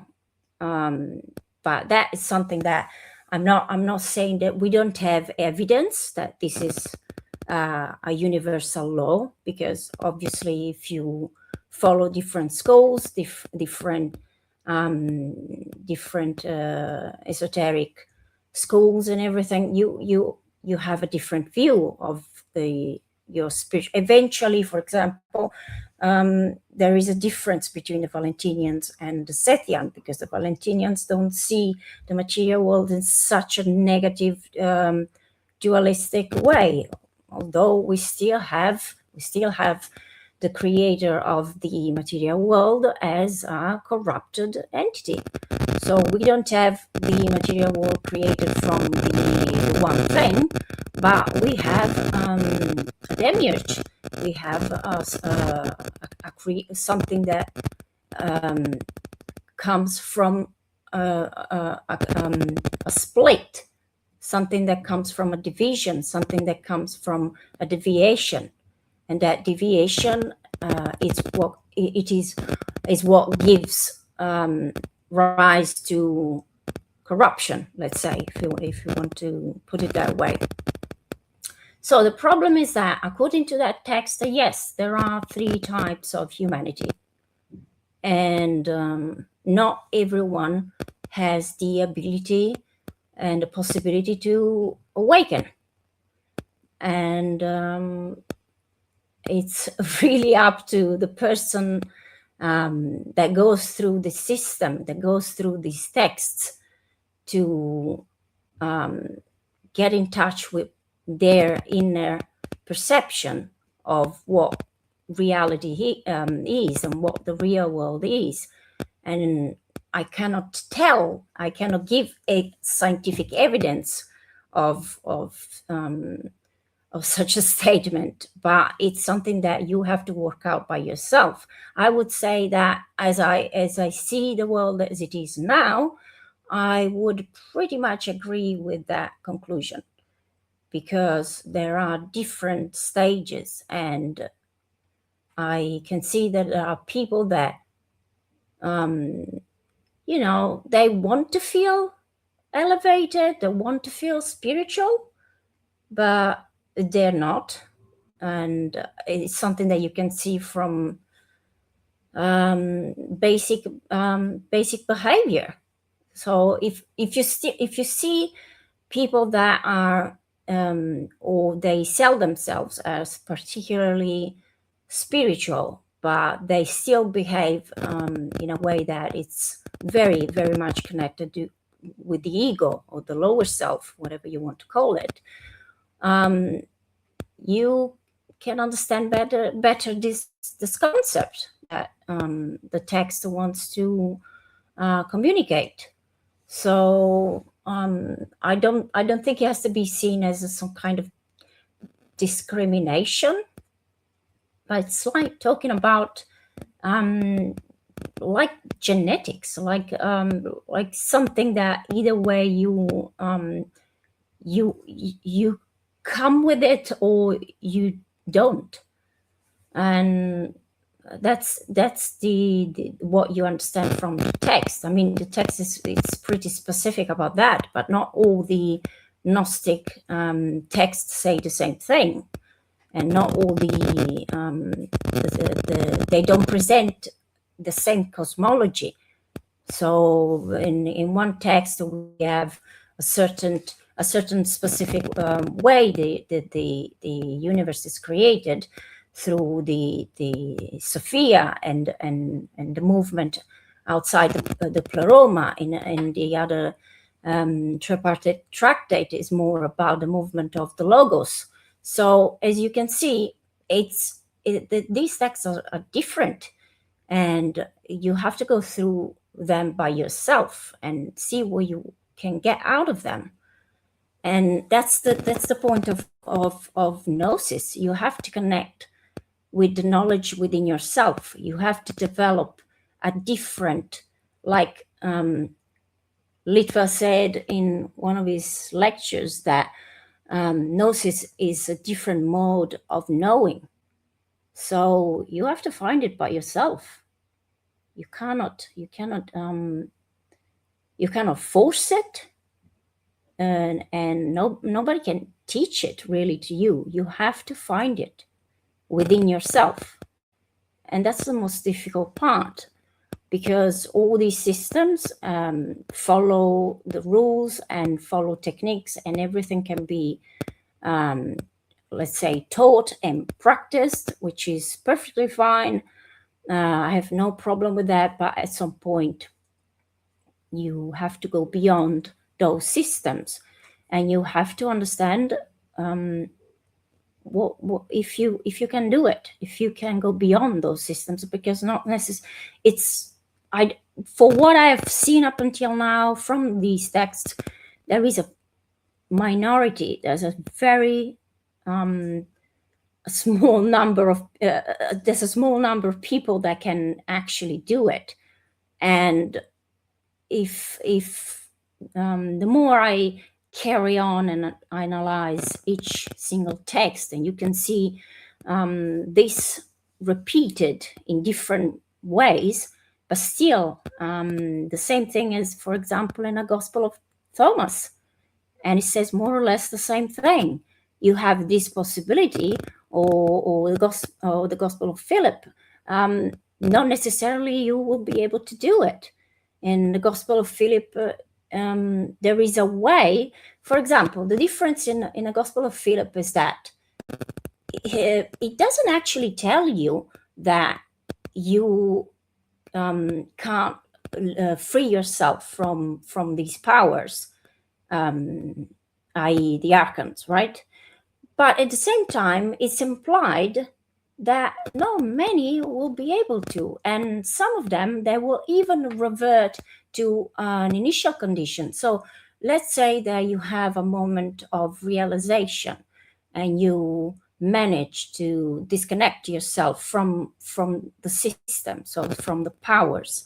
What happens is that you can go back to being bound. It doesn't mean you're freed because you reached a moment of awareness. And that it really, it gave me the chills. It feels scary, because the system itself, if you think about that, it's programmed to pull you back into what is repetition, what is a pattern, what is habit. And that's the most difficult part of the process, because the process is not hindered in a physical way, like you have a physical an opposition. you have something more subtle, and that it's really difficult to overcome, which is your own thinking patterns, for example, your own habits, your ego-driven behavior. All these things basically pull you back to a state of unawareness. And that's the difficult part, because we are immersed in matter, and that the problem is that you cannot think in terms of being completely detached to reach the absolute highest level of awareness or enlightenment, which is another word that is a bit misused, while being immersed in matter. You still in your body. You still have to eat. You still have to work. You still have to do everything like anyone else. So the point is to find a way to transcend matter while you're still alive. And I know this sounds absurd, but unfortunately, according to the text, it's what you have to do. Because if you don't do it, you're fucked, apparently. So, I was, when Justin Sledge said something about, I don't remember if it was about the aeons when in a books of view. Oh yeah, okay, because there were 60 treasuries of light that you have to overcome, and unfortunately, text stops at 56 or something. I say, good luck with that. so that's all we have. So that's true. I mean, we are basically a bit lost with just few fragments, and we have to rebuild what we can with whatever we have, and the rest is basically through inner gnosis. I don't think there is another way. And you specifically don't treat that gnosis as universalized in that article in particular. Let me just quickly check my notes. Yeah, in the article, it's about that specific subdivision, that it must be acknowledged at least. But in other texts, that part is not particularly emphasized. So you cannot really say that that's a universally accepted rule. I cannot tell you because I don't have evidence. I don't have a way to measure the inner spark of a person. I can tell you from behavior and from, there are other ways to know if a person is more or less spiritually driven. And sometimes, and actually most of the time, most people fake it because feeling or looking particularly spiritual fulfills a specific type of ego, which is the spiritual ego. And that looks superior to ordinary ego that just says, oh, I'm better than you because I have a better job, or I have more money, or things like that. The spiritual ego, it goes beyond that, because I find it even worse, because it's even more deviating, because you really want to feel superior to other people, but the truth is you just do it based on your lower responses and patterns. And if you look around you, I'm pretty sure that a lot of us can identify tons of people like that. So if you ask me personally, I would say yes, probably that subdivision is true to how I see things, but other people might say no, and other texts in the Gnostic library might say that simply is not universally recognized, so it's not necessarily applicable to everyone. So I think that's something that is just personal point of view, like anything else. Really, it's your personal view on how the texts work, how the what's the message, and how you interpret the message. So that's really individually recognized by each one of us in a different way. So that's it. I'm so glad I asked you about this. Your thoughts on this are so interesting, and I really love how much you also are a fan of Dr. Litwa. Of course, he's friend of the show, friend of mine, I'm honored to say now. And we'll have to get you all talking at some point, because he's done such exciting work in the field of Sethianism, Valentinian Gnosticism, and the Hermetica all together. And that's rare to find, I think, in a scholar who also has an understanding of mainstream Christian and biblical studies as well. And again, he's not religious. I don't want to put words in his mouth, but he's, I know. He said Yeah, he's not a he practitioner. He's not a I don't want to practitioner. call him an atheist. I just, he's spoken for himself. But I have another question about you on this exact topic before we move on. But also, it's very early in the morning here, and I really have to quickly go pee. So if you guys don't mind, I'm going to play a quick promotional video for our mutual friend, Dr. David Litwa, and we'll be right back after these very brief messages. So if you have to run to the bathroom, you have time to do that now. And I think this should play.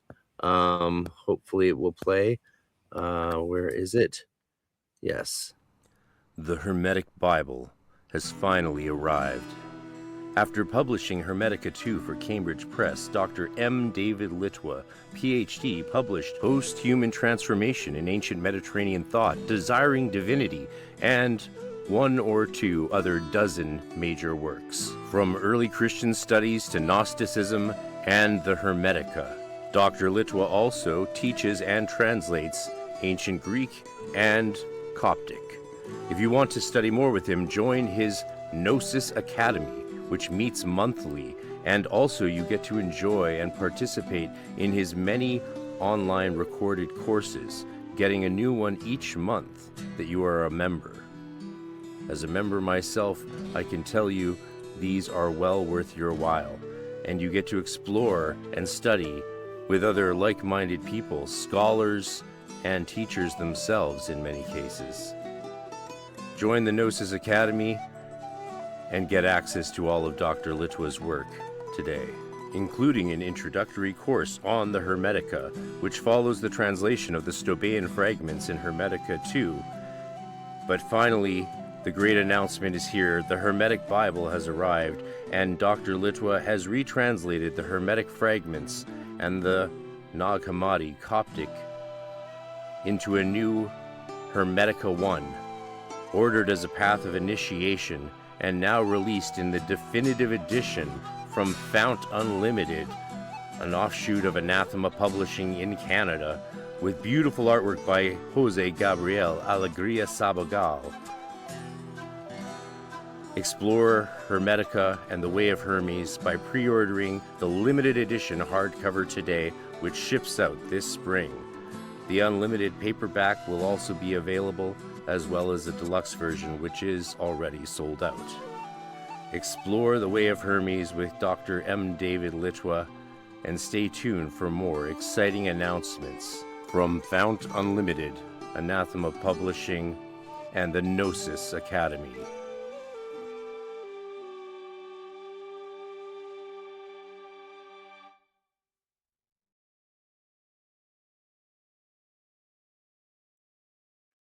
All right, we're back. Those things are useful when you need a little bathroom break or to get a glass of water. And I'll be sure and play a promo video for Lord Manticore next time Dr. Lich was on the show. And then we can lead to a great crossover episode and get all four of us together and talk about Hermetica and Gnosticism. That would be really fun to do end of summer or early autumn, once his book is out, once you have a copy in your hands. Yeah. Sound good? Yeah, that's great. Yeah, let's do that. The last question on this thing, and you sort of look at hermetic and theurgical systems not as ladders of ascent, but as a way of understanding or diagnosing the flawed cosmos. So the question is, what changed for you intellectually or practically that made that interpretation feel necessary? Not ascent, but healing or tikkun. It's kind of the tikkun idea rather than, systematic progression up levels of holiness. And this could be a question for either of you, of course, honestly. Yeah, I'd love to hear what both of you think on that. Well, the thing is, if you look at systems like the GD, it does look like progression. It does look like you are elevating yourself from the basic point and then into something higher. Let's say, you get, after all, if you look at the tree of life, you get to 5-6 Tiferet, but the problem is that at some point I just there was something that it didn't feel right, and I swear I cannot explain to you what it was, because there's no intellectual explanation that can tell you what happens, because it happens inside of you, and it's something that just clicks. And at some point I feel, okay, I'm doing all these various stages, and I'm doing all these steps, and I'm doing all these procedures and everything else, and I still feel stuck in a way that is difficult to explain, obviously, because that's very, very personal. And that was the point that I realized that no, there's something that it doesn't add up. And at that point, I can't even tell you, but just I was flooded with a certain type of information that I didn't even search by myself. So it just fell on my lap. And I'm very, very respectful of these kind of events, because again, the story about me being led towards Nottingham and not another temple, for me, it's the same principle. So the same principle, or you want to say Jungian synchronicities, if you want to put it that way, you can. I mean, yes, of course, it could be that. Obviously, you can say it's your higher self guiding you, or your higher genius, or again, something that pushes you in a certain direction. And that doesn't mean that you will be necessarily able to complete the cycle within this lifetime,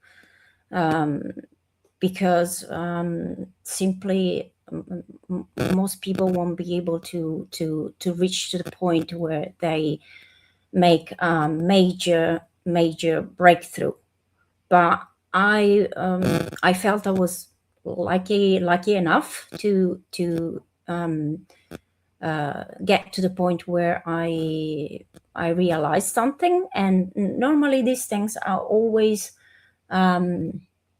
brought forward by internal crisis. So I wouldn't say that it's necessarily something that happens out of nowhere. It happens normally because of some event or some personal or pressure, a specific kind of pressure. And that's something that leads you towards a religion, and doesn't mean that everyone will be able to get there, not that everyone will be able to realize that. It's just your path. It depends at what point of your spiritual development you are. And that's not something, again, I had a friend that a while back went apeshit because I said that we were at 2 different points in our spiritual paths, and he went absolutely apeshit. Like, how dare you say something like that? I said, well, nothing is implied. I just said everyone automatically is at a different point. We are not exactly, I'm not at the same point as Nick. I'm not at the same point as you or anyone else for the matter. It's just a state of fact. It's the way it is. We are not all at the same point of our spiritual development. So what happens is that if you get to the point where you're not exactly comfortable, despite the fact that you're following certain rules, that you follow a certain, let's say, you can call it ladder in a way, because you want to develop, you want to move forward, let's say. So what happens is that you don't feel you're going anywhere really, and that's the point where maybe you ask yourself what if there's something wrong with you initially. So you ask yourself, if, I don't know, am I doing something wrong? Am I doing this practice wrong? Am I misunderstanding the teachings? Am I ignored by the universe or something like that? There are tons of reasons. I mean, you can even get pissed off at the universe. What the fuck? I mean, and then you get to the point where, if you're lucky enough, you get a hunch, and based on that hunch, you might be able to move on to something. It could be different, but I wouldn't say that I'm moving on to something different. I'm trying to develop what we have already. So we have a system. The system is not, it is flawed in a way, but it is flawed intrinsically, because the fact that it develops and it is manifest in the material world made it intrinsically flawed. Not in a bad sense, but just as in a way of judging the demiurge. Okay, in a Setian text, you can see the demiurge as this nasty, evil creator. What demiurge means really craftsman. While in a more Valentinian, it's more of ignorant. I mean, Sakla is fool, Samael is blind. So it's not necessarily evil in a sense of dualistic, in a dualistic point of view, but it is distorted, it is limited.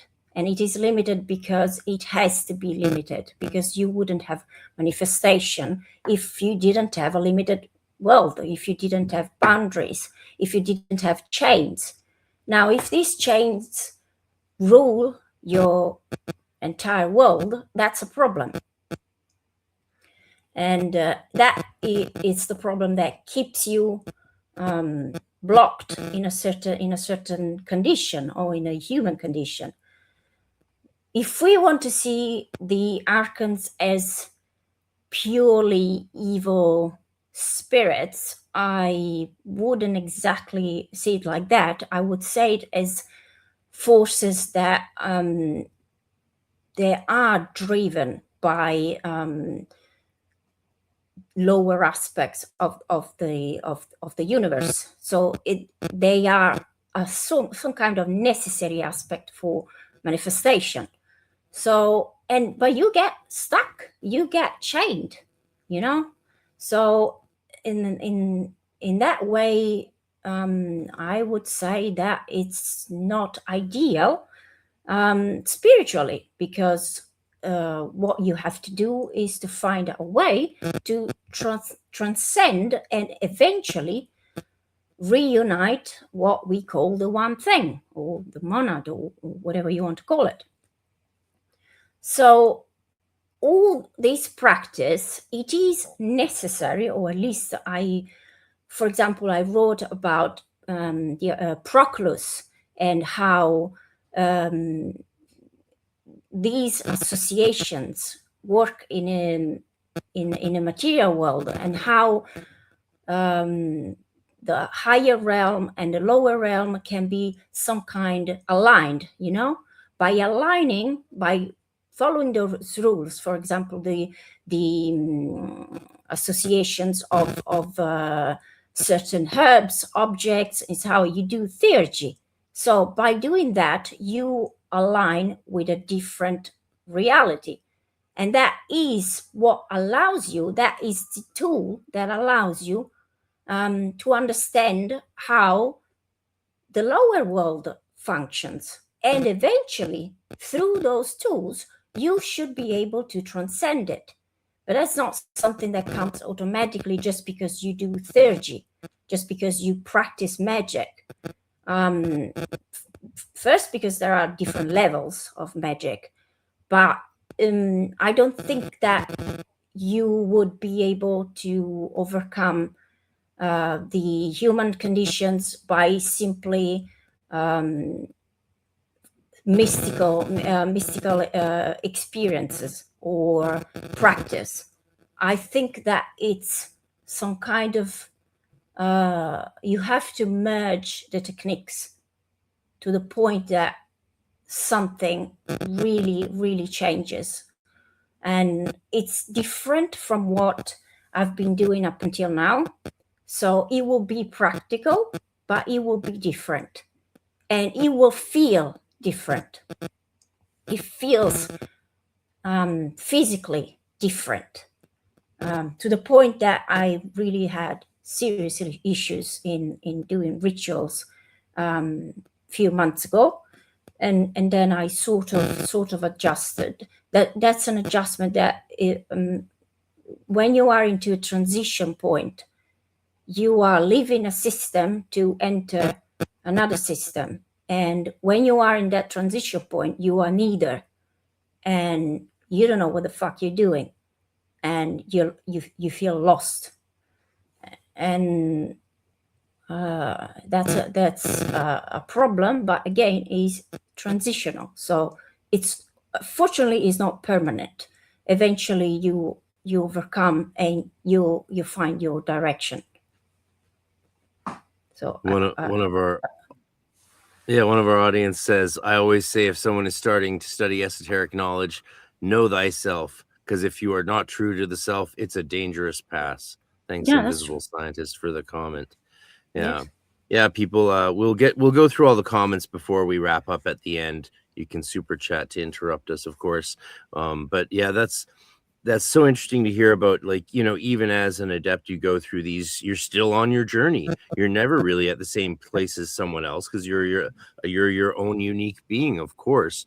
But even then, this idea of completion or attainment is a sort of a trap, right? Because we keep going through new. Beware the person who thinks they've made the summit, right? One of the things that I find really annoying is those people who think they've crossed the abyss. It's just something like, oh, or they tell you, look, this is my goal, is to cross the abyss. And I thought, well, just cut your wrists. It's a lot quicker. Well, when you look at these sort of goals and targets, and theurgy is a very important thing. You're not the idea of a ladder, Jacob's ladder going up to heaven, which is one of the first things that after one of my first problems with Kabbalah was. The idea that you somehow ascend anywhere seems to me a hiding to nowhere, because if the whole thing about the monad is that you can't define it. It cannot be defined. It can only be defined by what it isn't. And when you look at these things, there's nothing to ascend to because it's all there already. So you're not going from point A to point B upwards or downwards or sideways. It's internal. It's something that you're realizing, your own divine nature. And that divine nature is the spark. How I define the spark, me and Paola disagree on this, but how I define the one thing is that everything takes place within this one thing, which is both infinite and unknowable. So that tells you how far you've got to grow. Crossing the abyss is jumping from a state where you know something about to something that it's completely unknown. So to cross to, I mean, from Hesed to Bina, you're going from a state where you've got a personality, you've got a life, you've got a universe that behaves in the right sort of way, that has gravity and all these other things which you know and are familiar with, going to a point where everything's infinite. It's a bit contained, but it's still infinite. And I think that's what most people don't really get. So literally the fastest way to understand that is to have a near-death experience, because then at least you've got half the point. And it's only a little bit away, but it's close, to understanding how much of infinity you have to understand. And infinity is not something that people understand very well. So I should head over there to Rome with a defibrillator and we'll go full flatliners together. After you. I had a friend recently. That was a movie. That was a movie. That's a movie. Now that's any of you young bucks out there hasn't seen Flatliners, and we mean the original. Young. Anyone who hasn't seen it, go watch it. The new one's probably okay, but nowhere near as the first one's classic. It's actually one of the only movies I ever watched with. We don't need to get into that. It's one of the only movies I ever watched with Raphael and Robert. Anyway, yeah. I had a friend. Was she old enough to see it? Ha ha ha ha ha ha ha ha ha ha. Okay, enough. Of course, I was the teenager. No, not really. We were all adults. I recently talked to a friend who did his crossing of the abyss. But he was asking me about questions about that in the Golden Dawn, and what I said to him was, like, again, like, we're talking about the metaphysics of all of this. The map is not the territory, right? So the structures and symbols and maps we use are not, they help us, but they're not they're what gets us there, and where there is, we don't really ever know in this life. But what I said to him was, like, look, in Thelema, you actually have a ritual where you do this thing and then you do another thing and then you do another thing and then it's done. So you have a crossing of the abyss ritual. But in the Golden Dawn, it's not like that. And the problem that Crowley's ritual of crossing the abyss has caused for the rest of us is people thinking that it's this ontological process that everyone needs to go through, and that if it doesn't exist in your tradition, you're somehow missing the grand finale or the cherry on the toad. Didn't he crucify a toad to get that grade to cross the abyss? I don't know what Crowley did for that. Probably I wouldn't be. I mean, Crowley did a lot of things, right?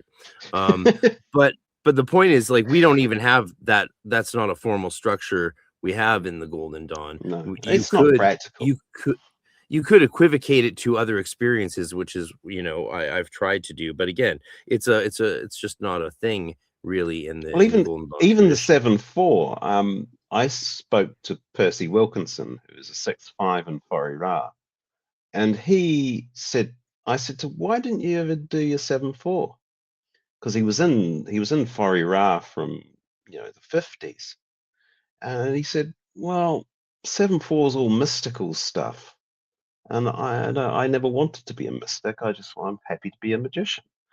And he's got a sort of point. The 7-4 is all about mysticism, and it's about preparing for the state of trying to cross the abyss. But it's not literal. And I think this is one of the problems where people like a nice tidy bow and a nice thing that says, if I've gone up all these other grades and I've reached this point, but have you really? And you know, between 6-5, you're supposed to be doing this sort of, you're a greater magus, you're supposed to be doing all these big things, but you're not. If you're not doing them, if you're still cursing somebody's girlfriend, or you're still trying to do magic to win the lottery, you're not being a greater adept, however much you've got the grade. So the 7-4 is the same issue. You're supposed to be preparing yourself to really see divinity in the life you're in, and then from there lose your personality, lose self, and merge yourself into the divine absolute, the divine mother, which is a very Gnostic idea. We're talking a very high, it's not a literal abyss, it's not a chasm in the way that the Greeks meant it either. It's absorption into creation itself. And I think that's something that they totally miss. And I don't blame it, because it's you believe that if you get a certain grade, you know, you get a dog treat, and it doesn't work like that. Okay, I'm getting questions coming. The dog treat idea is amazing. Yeah. 7-4, have a biscuit. Have a biscuit. Have a bicky. It's just a bicky. Yeah, who's been a good 7-4 then? I love that idea. I love that the Farrell adepts seem to have this idea that, well, 5-6 is the grade, right? We certainly treat it as such in our order, which I like, the order I trained in, of course. Like, once you're in 5-6, like, everyone, we didn't even really do the higher grades beyond that. It wasn't of interest. I think that was unfortunate, but I also like the democratization of 5-6, where once you were in 5-6, you were equal with everyone. Everyone was basically equal. Obviously, there was different roles and duties and stations and stuff. Some are more equal than others. Right, exactly. You know. I mean, those are duties. I mean, I you know, the adepts above me who trained me all left one after another for you know, due to you know who, he who shall not be named. And so I was left in charge, and I had, you know, over 100-person temple, and then all of Canada. That was me, complete autocratic control. And why people think I'm insane for letting it go, but I think it was. I'd say you'd have gone insane if you kept it. Yes. I was 23. I was 23. Oh, for fuck's sake! What the hell is this 23-year-old doing in charge of it? I was busy finishing my Masters of Divinity at UBC, and then I got into my PhD with Nicholas Goodrick Clark. I had things to do, and the adepts under me were just causing problems, even though I trained them. And so, you know, when my protege forged my signature on the incorporation and bank account documents, I just washed my hands of it and moved on with my life and let them. Well, you will like my coming book. You like my cunning book then, because not the one that's coming out this week, which is the Geomancy book, but you'll like the one. Let's talk about books now. Okay, let's talk about books. Well, the first one that's coming is out now, books, baby, is this one, which is huge. It's basically well, I can't show you the original. I took my original Stars in Stone, which was a much smaller book, and it was a complete introduction to geomancy, looking at the historical texts, but above all making it practical so you could do actual readings. And that was out. This has been out for about 3 years, and then I had another stab at it, and I incorporated stars and stones into it, and then expanded it a lot, so that it covers all the things that I'd learned about geomancy in the last 3 years. And I mean, I did do tarot. I mean, obviously I've got a tarot deck, and that was my main method of divination. But then I started to use this, and it started to make sense. Previously, I think I was a bit stuck before, trying to follow modern geomancers, and I don't think that they quite got it right. I think there's something interesting about geomancy, which is both flexible but also a lot more focused. Tarot has this habit, particularly if you've got certain type of tarot readers, where they'll fling down a tarot card, look at it, the picture, and tell you what the picture means. And there's no symbolism, there's nothing to hold it together. So they end up giving you an entire reading based on what they think. Whereas geomancy is a lot harder to do that. It works a bit like horary astrology. Anyway, so that book comes out this week. It was actually out now. I posted it up today. And it's the largest book that's been written on geomancy since 17th century. Most of the books you find on geomancy are quite small, because they haven't gone into much depth. But this one goes into all the astrology. It looks at the Arabic meanings of the words, because it's originally an Arabic form of divination. So I looked at the Arabic words that the Westerners read first and tried to translate, and made a real hash of it. And so some of these figures have slightly different meanings from what most people think they mean. So Rubus, for example, was always considered a terrible figure to have. But if you look at the Arabic meaning of it, it actually is closer to libido. It's more to do with love. It's more to do with intense emotion, but it's not necessarily violence.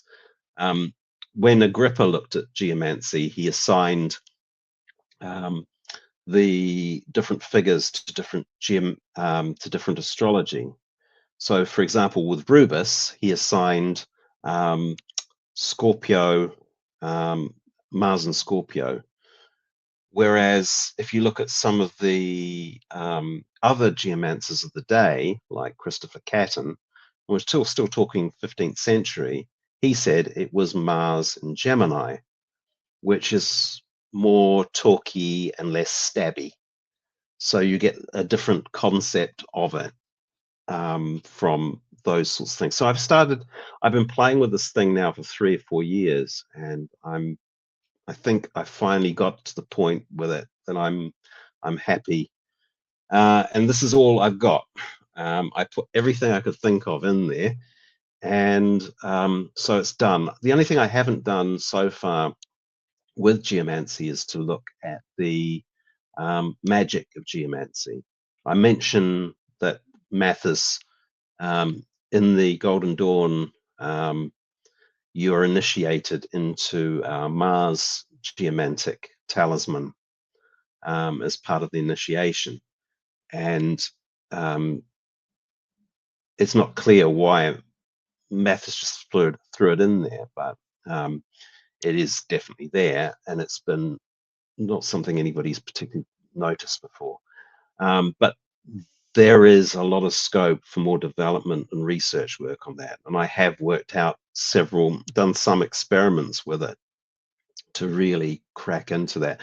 I mean, you've seen the ones where you draw the talismans, use like in the Key of Solomon, where they take the dots that the geomantic figures are made from and draw lines or circles to connect them all to make sigils, sigils for magical purposes. And I have only just done a barest amount of work on that, but that's going to be a while away yet. And the second book, that practice, I want to say, is what got me back into geomancy, along with like reading Franz Hartmann's stuff got me into it again. I got Stephen Skinner's book, and now I'm excited to get the new edition of your book and further my continued journey. I love like what Dr. Al Cummins did with the Enochian prayers he wrote for the geomantic spirits and symbols. That was a nice bringing a little Enochian element, like always, makes us Golden Dawn types happy to see a little bit here and there. I did an ancient Greek. Do an original Homeric hymn. That'll sort it out. Well, I also just got finally the Orphic hymns by Ronnie Pontiac and Tamara Lucid, and this is my favorite version I've ever seen of the Orphic hymns. I think it's just absolutely beautiful for anyone who wants a really cool, awesome edition. I think it's the best version out there to date. I've been, the Orphic hymns are really, really quite useful. As ways of, and the Homeric hymns as well. I mean, they've also got the same connect. Homer is as a form of magic is really important in the pagan tradition. And if you think about the classics, the Odyssey and the Iliad and things like that, all these things were seen as channeled from the gods. So they were treated exactly the same way by the pagans as the Bible was. So if you look at broken down verse by verse, because they've got they're in the Bible, like Bible verses, they've got very similar structure. They're used magically. We've got evidence of them being used in PGM. And so you can use that too. And Homer's quite handy, because if you wanted to mention there is, say for example, you wanted to build yourself an Enochian tablet using Homeric Greek, there are 6 verses you can find within Homer to describe the different aspects of the elements, and then you've got your tablet. You just replace all the stuff and you've got different daemons and everything else all there.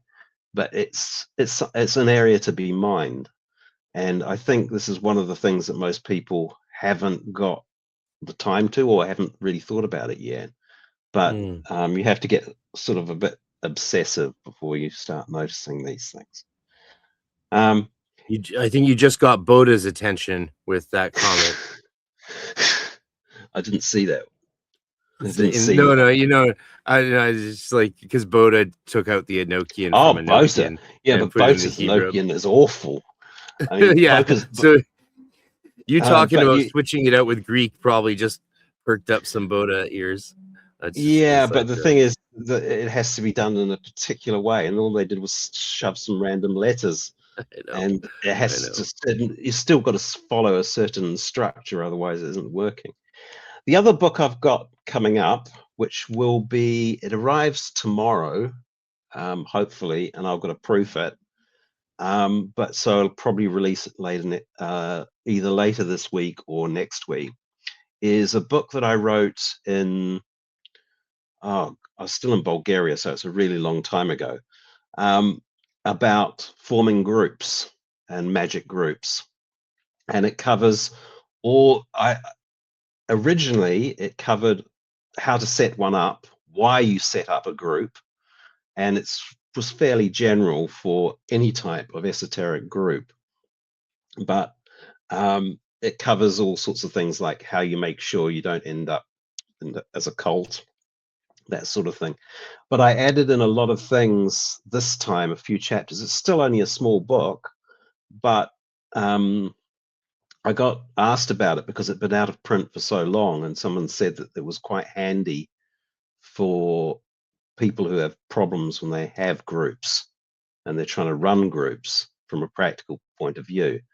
And when I originally sat on it, because I wasn't that interested in re-releasing it, because it was written when I was in HOGD and I was really pleased with what I'd achieved.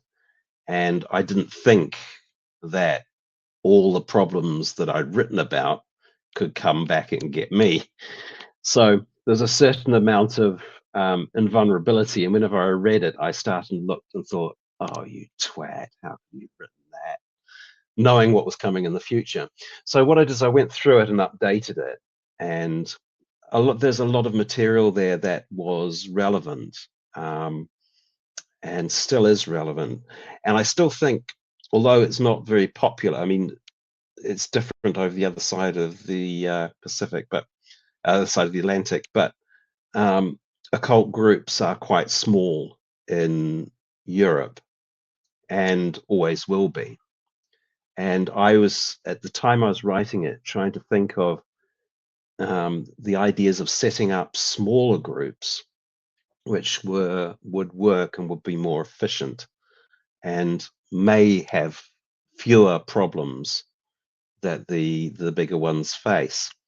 I mean, for example, if you're 22 and running a group of 100 people, you are going to have ego problems, but you're also going to find that people are more likely to go for you.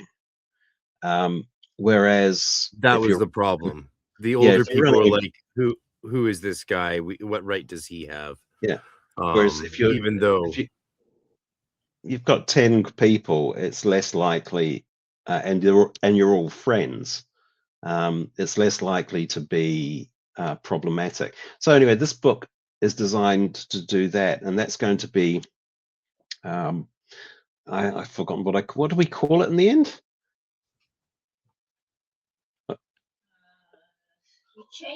I know I changed the title because the title before was called Gathering the Magic, and the problem with that was the search engines were confusing it with a card game, and so I changed it to Esoteric Groups Survival Kit.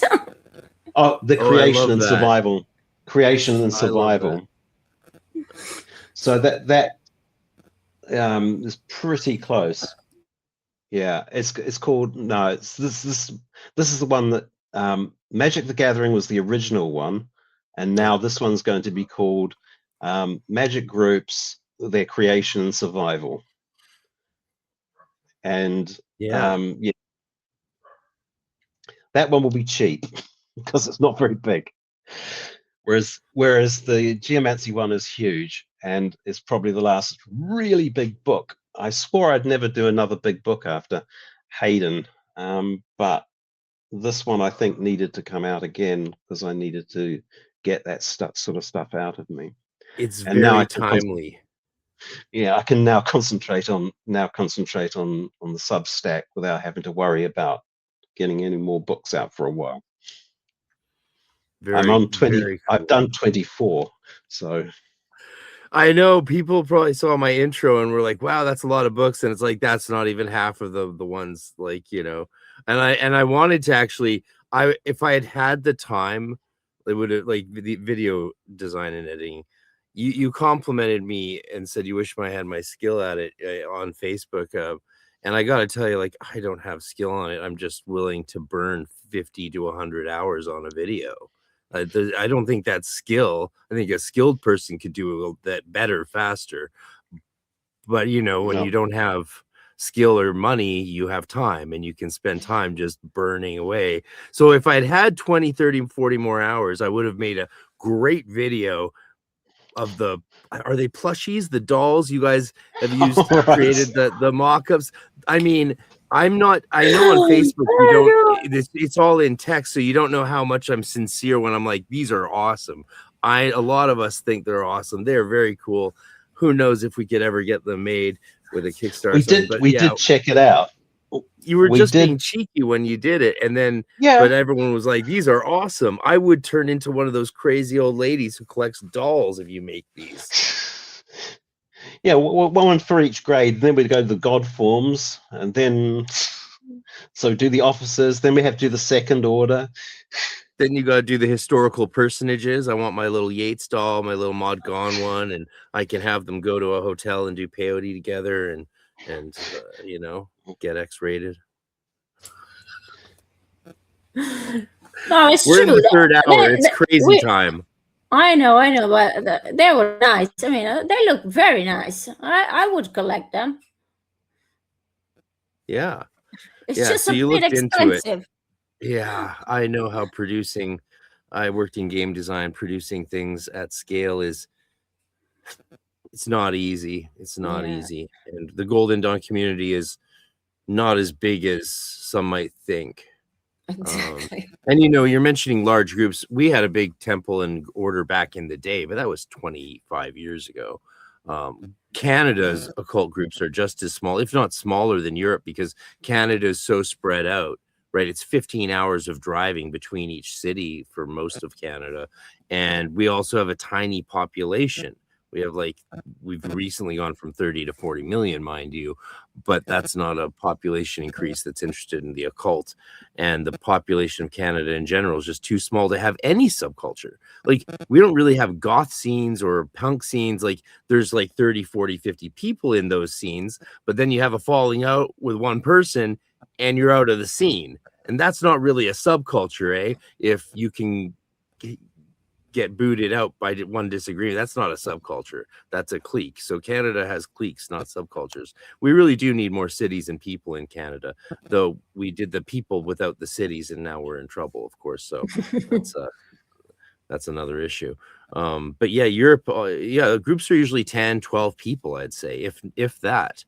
Sometimes they get up to 20, 25, but after that they start to run into ego issues. Even I don't want to give examples, but some of us know what they are. And you know, even at 20, 30 people, groups can get into quite a few issues. So it's really good news that this book is coming out in a new updated edition. I'm sure you've had a lot of insights and wisdom to put into it since then. So I really hope everyone gets it. Do you want to just say the title again clearly so that we all know what to keep our eye out for? Right. Esoteric groups, their creation and survival. I'll post it on Facebook Yeah. tomorrow, probably, because I mean, I've got the cover already done. I can actually probably even send you the cover. I'll send you the cover tonight if you like, and then I'll also put it on Facebook, because I am expecting it tomorrow, and the courier Great. said it would be here. All I've got to do is read it, and I don't think there's going to be anything wrong with it because it was already edited. Mostly, it's just my new stuff that I've got to check to see I haven't gone completely off the rails. Yeah. Yeah, I'm very excited to get that. Someone's asked Nick Fuller, who apparently might be related to Tony Fuller, since Nick Fuller is from New Zealand. He says, "Will we see more on Nick's YouTube channel?" That's something actually I know you don't want to do it, but maybe you might. Yeah, do it. I'd like to do it, but again, it was so much effort, and I'm not It's that crazy good amount of effort. because when I do it, I want there to be jokes, and I want there to be cutaways and stuff like that, and otherwise I get bored doing it. It's a lot of work. And so yeah, I end up wanting to do Justin Bieber jokes and things like that, when Justin Bieber was topical.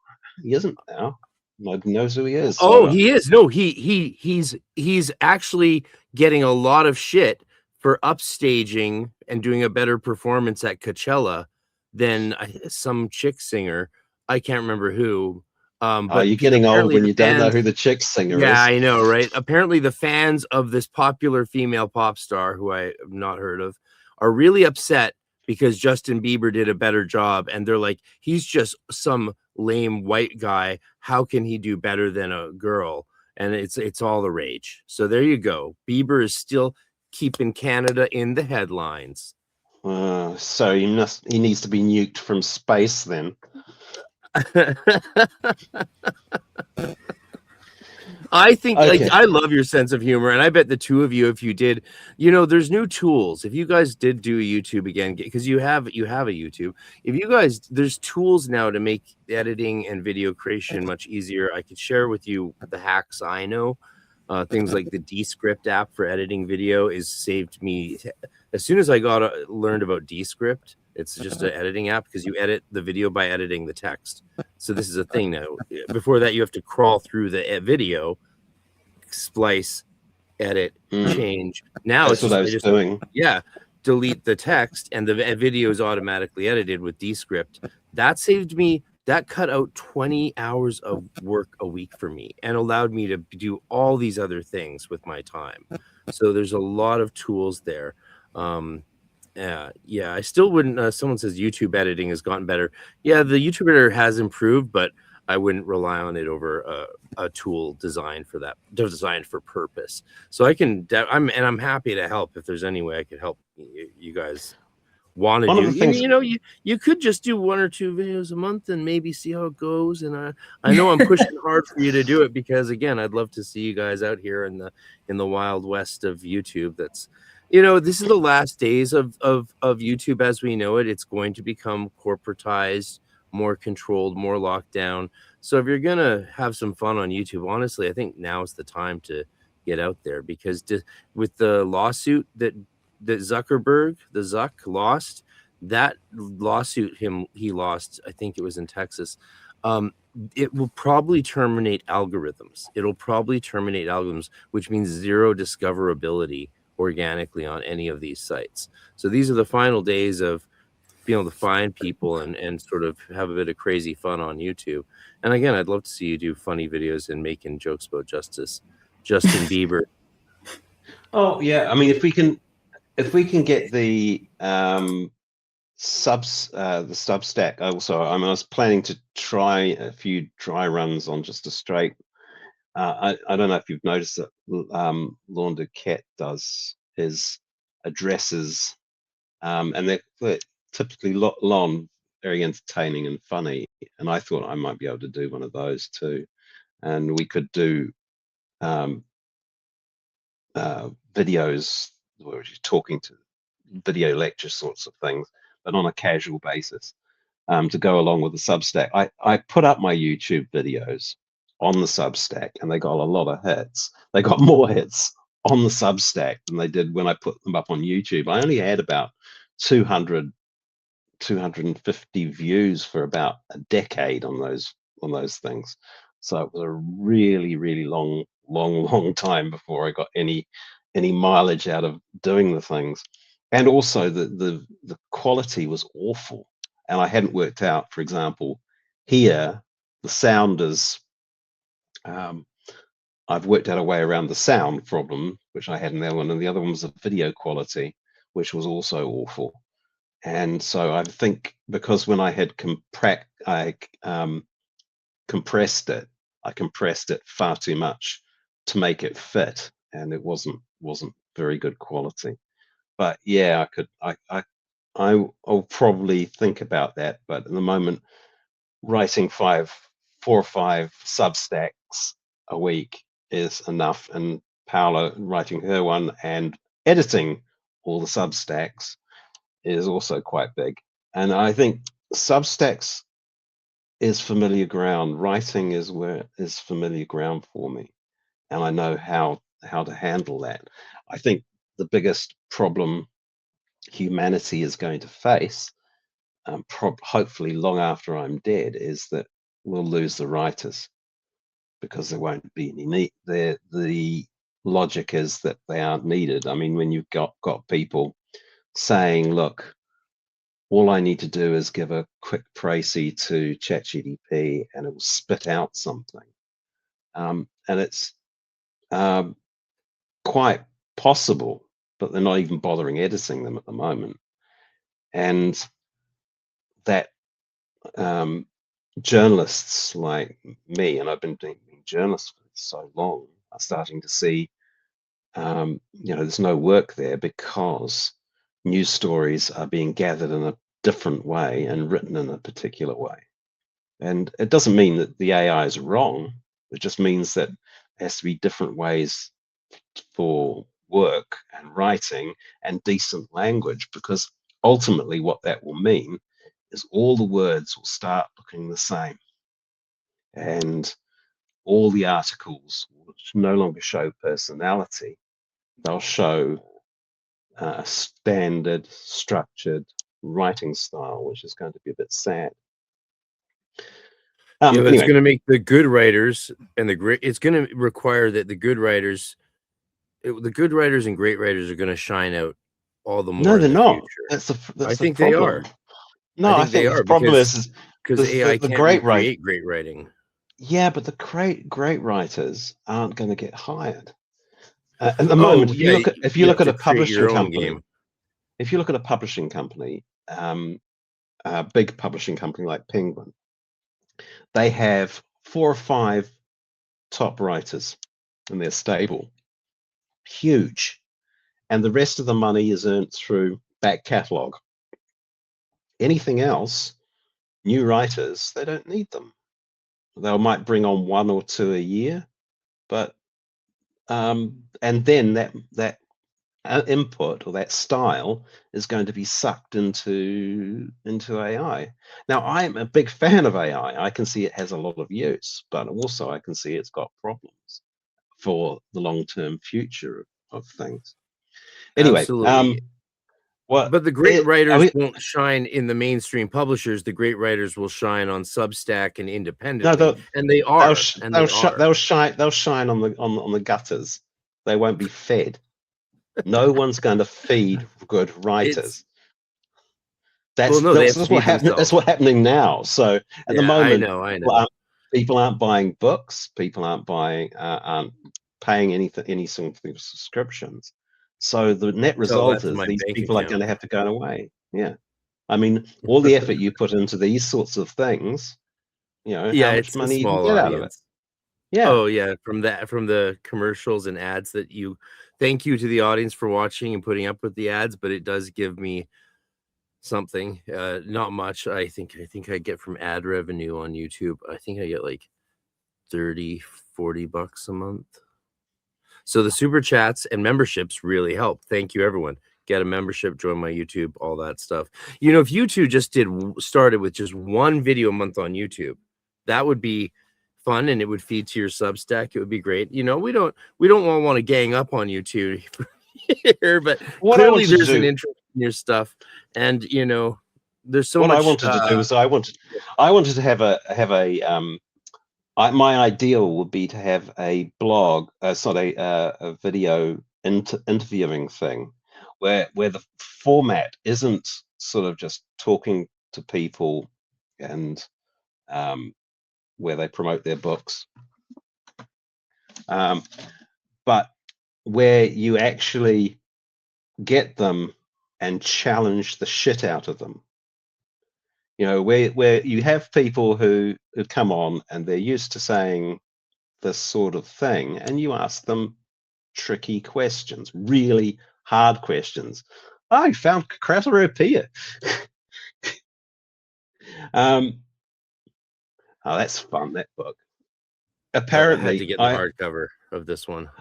I heard that there's a group in France that's claiming that the lineage from Crateropia, they call themselves Crateropia. Hang on, I think I'm the only one that translated that. That was translated in French, and it never was a group. It never existed. I think there's a group in America that used it as a basis as well. But it's quite funny just to see it. It's because it's a suggested outline of a group, and it's historically really important. But claiming lineage from a book is particularly funny. But again, that didn't do very well either. Yeah. So, well, here's a comment. We got a member of Mensa in the comments saying something truly brilliant that we've never heard before.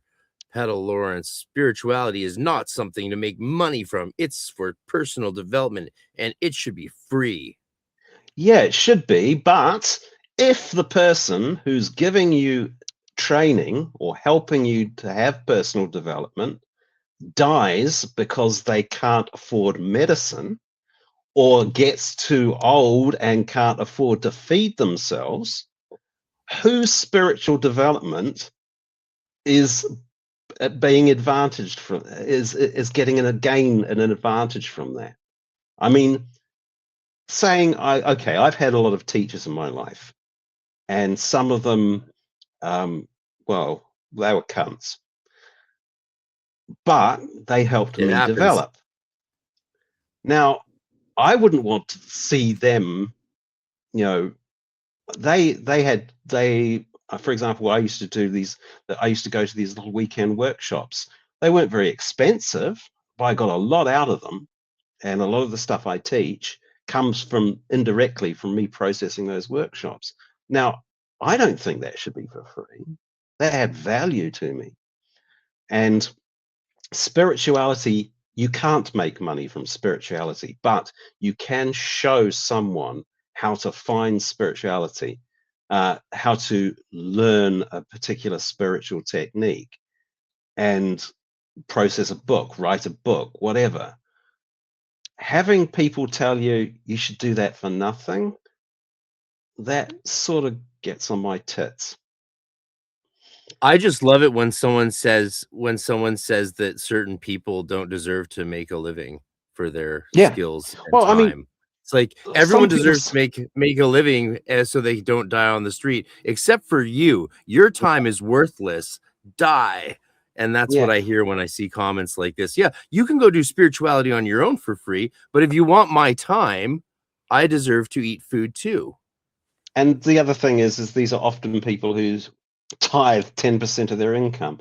But when you I forgot my point now. I got so outraged. Oh, sorry, brother. I know. I knew that one would rile you up, and that was I feel like I wouldn't mind, but nobody's paid me any money. That's the thing. If people paid me money, I was getting 20,000-30,000 pounds a year from doing books and spiritual things, and I'd be okay with it. I can't convince people to spend $8 on a monthly Substack. And it's like, what? Nick Fuller says, I think absolutes are dangerous. There are instances where money in exchange for teaching is necessary. Yeah. Well, everyone deserves to get paid for their time. That's just how human life works. Unless you want to go back to the olden days of serfdom, which we're on our way to quickly. And that's basically slavery. Occultology says you get what you pay for. That's true. Yeah, exactly. OTA. And that's what we're trying to do with the Substack, is we're trying to make sure that there is a community and there is information that is useful to people. And it's not shit, and it's not recycled Agrippa, which is what people are making a lot of money on Etsy. Absolutely, they are. Yeah, there's people. I mean, I joke with Jason Louv that if we really wanted to make money, we'd start selling candles on Etsy, and it's true. It's not a joke. You could do really well. Raven Tarot Meditation says nothing is free. Someone's charging $500 for a shit talisman that they say was consecrated at the correct time, and if you put in the time they say they created it, it turns out the moon was void, of course. I mean, that's a basic thing you don't do. Yeah. So the person who we've lambasted, thank you for the comment, because honestly, if you hadn't made that comment, then I would have realized I should have paid someone to make that comment. So you're serving the light, even as you said something inflammatory to us. But you've responded with, I understand your point, so we'll hear you out. But in ancient times, so I love that phrase, teaching spiritual things wasn't paid for until the church came along and monetized spirituality. That's not true. It's not true. That's absolutely not true. The whole thing about the philosophers in ancient Greece and Alexandria and eventually in Rome, they were supported by their followers, very much so. So you'd have it's a society where you had Plato didn't do it for nothing. His followers supported him entirely. And so the same with Socrates and all these other types. So, and the Egyptian priests in the temples, they only started going down the toilet. I mean, they were supported by the communities in much the same way the church is now. and they started going down the toilet when they ran out of money. And it's, you know, you can't, again, it's this generalization thing. You think it's like this, but it isn't. And the church actually didn't tend to monetize spirituality at all, because they didn't want to teach people spirituality. They just wanted them to go to church, say the prayers, go home, and that's it.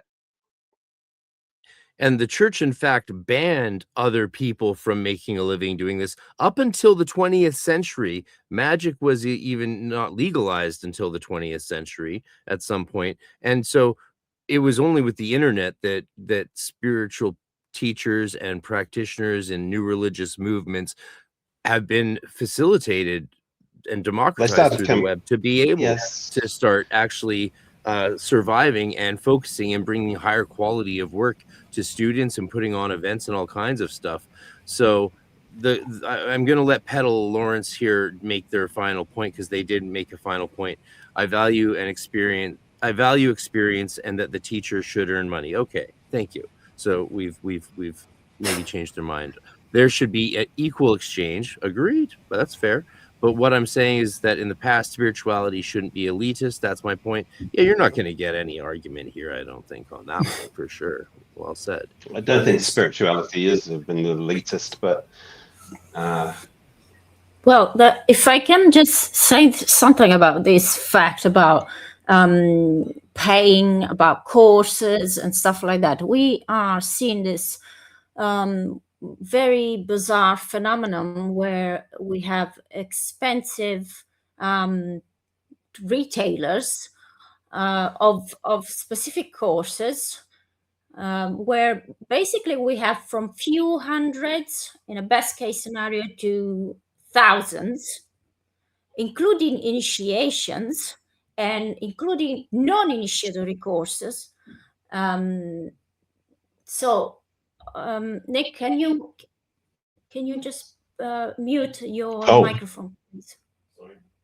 Yeah, basically we have this huge problem where we have some kind of a category of people that is completely okay paying low quality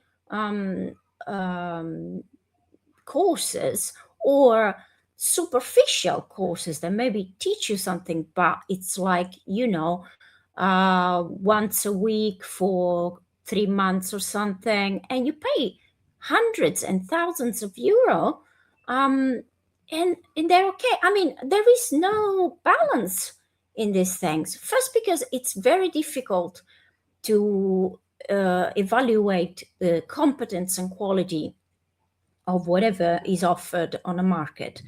And the problem is that that some people have absolutely no issues in paying this amount of money, which I think is outrageous, because it's not that is elitist, because in that way you just allow only people with a certain wealth or income to be able to pay for those courses. And there's still people that pay for those courses, and what we get criticized for $8 a month. You don't even pay a book for that. Okay, so there is a lack of perspective here. People need to realize that there is a difference, and it's true that we have an open market from that point of view, but not every teacher and not every teaching is the same, and it's up to the student to be able to discern and evaluate what is a ripoff and what is really a real teaching value for basically nothing. Consider that I don't know how many traditions do that, but there are traditions that make initiation accessible through payment. We never ask for payment for initiations. We never ask anything. We made sort of a partial fundraising for the vault once, but we put most of the money, and the rest there were not many members at that time. They put a little amount of money, and in years of being initiated with no costs. Basically, everything was on us. For example, we made available our own house instead of renting a place, which would have had some costs. We never asked for a fund of materials, candles, incense, stuff like that. So these things, it's like people think in reverse. So instead of saying, oh, wow, this is real value, and then asking, the more people see that you're not charging, and the more they think that you have no value. The more they pay, and the more they think that what they're paying is of high value, when instead is a bloody ripoff. So what do you think about these people? What do you think about their level of awareness? What do you think about the level of knowledge, their level of discernment? How do they get? They can't even understand if they're being ripped off. So this is really, really bad. And this is a quite recent problem, because there was some kind of, this monetization aspect of spirituality became standard. It's the standard now. But unfortunately, I'm not saying that people shouldn't sell courses. I'm saying that there should be differentiation, and also there are courses that are really, really inaccessible, and in that case, you should think twice. And also, when you see an organization that creates courses in a form of a production chain, when you have an organization that keeps 20, 30, 40 different topics, and they create this production chain where every bloody day they sell something. Okay. You think that's flag. okay? Yeah, because like you and me and Nick, we could all bang out a course relatively quickly on every single grimoire, on every single topic, like Marie Silva on Amazon or any of these things, right? Like I still only have, like, I think one real course, which is my Heptarchia course, which is a purist approach to the Heptarchia. We could bang ones out on everyone, but like, is there depth? Is there real refinement there? Is there real knowledge and experience? One of my supporters here says, don't forget to calculate the value of life experience, which is hard won for the people who teach us insights and humility. There's so many great comments in the chat, we can't even get to all of them, but like, the training that goes into producing someone like you guys, Dr. Litchwell, like he's outside the university system now. Even when he was in the university system, they wouldn't let him teach, and we won't say why, because everyone already knows why. It's just not okay to say it. I think it's illegal to say it now in Canada. Maybe not, who knows? I can't keep up with our crazy laws anymore, but he needs to survive, otherwise he can't keep translating Coptic and Greek for us, and we want him to keep he's a beautiful writer, and what else is he meant to do if he has this crazy education, which is crazy education?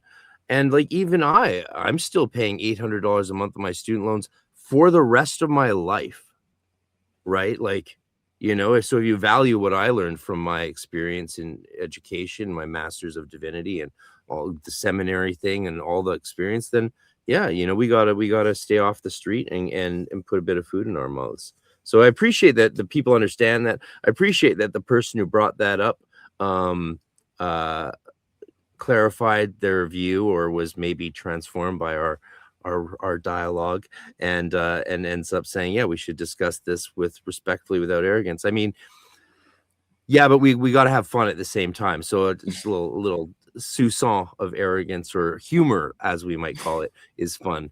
And yes, it's true. The economic absurdities are often the result of willful ignorance, and there's lots of red flags for the grifters and the people who don't really mean it.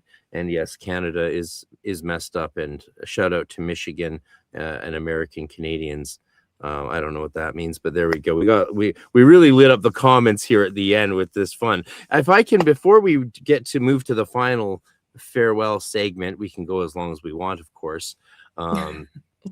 It's been 3 hours. Before we do that, let me do one last shout out promo, because what I've been able to do through the support of my students and work is create events that I couldn't do otherwise. No, like, you just can't how would you just put on events and buy tickets, plane tickets and hotels for presenters and bring people together if you don't have resources? And no one's handing that money out. I mean, Canada is sending all our money away to other countries, while most people here are skipping meals or homeless even. And so it's the students and supporters and all of you patrons and channel members that allow me to put on really cool events like I'm doing. And so here we got some events coming up. I'll be in Austin, Texas in June. You can sign up and attend online. Registration is open now, and this is what we're doing. And so I'm just going to do this little shout out here, and obviously hopefully Nick and Paula and Farrell will Paula and Nick, you'll hopefully be a part of this or one of these events soon that I'm doing. Coming to Europe, coming your way next year. So I'd love to get you there. So check out what we're up to in Austin, Texas this year.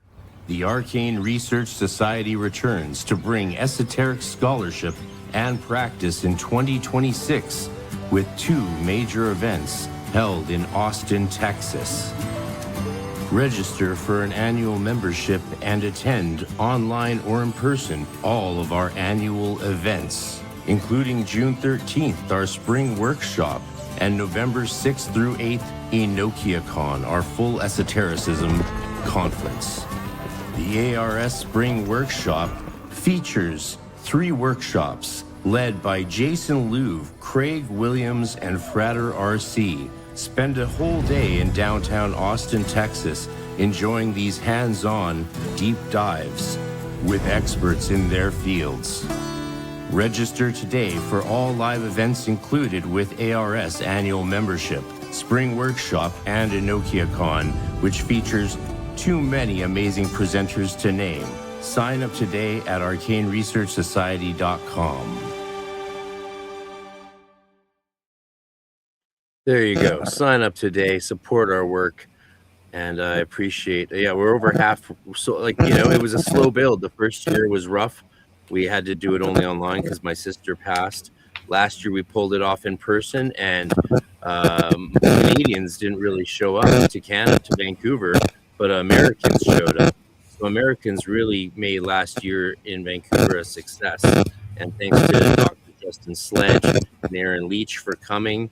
And we have a huge lineup this year, 16 in-person presenters, 22 presenters total, and it's going to be an awesome event. And I was able to rent the entire building downtown that I wanted in Austin, whereas in Vancouver I could only afford a small room at the university.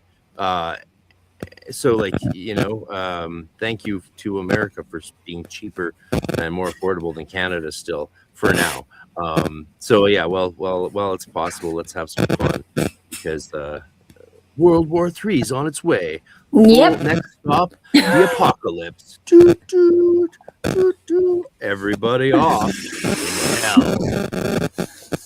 Exactly. Well, so what do you guys want to talk about before we send you off for your evening espresso? I think we said so much. We did. I'm very proud of us for going this long. In fact, since I know it's getting late over there, and you two probably have still 4 or 5 hours of evening rituals to do, I'm sure, right? Because yeah. Nick Farrell says 3 more hours. Yeah. That would be a big super chat to get us to go 3 more hours. You might have to pay for someone's rent at this point.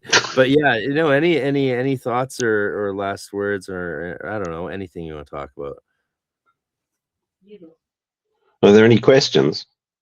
Yeah. Oh, that's right. We should. Oh, there actually was. Okay, I'm just gonna. There was a couple that we skipped. Here we go. We'll put these on the screen for now. Well, Okay, here's a question from, this is the same person who asked recently, who we had our little digital fisticuffs with.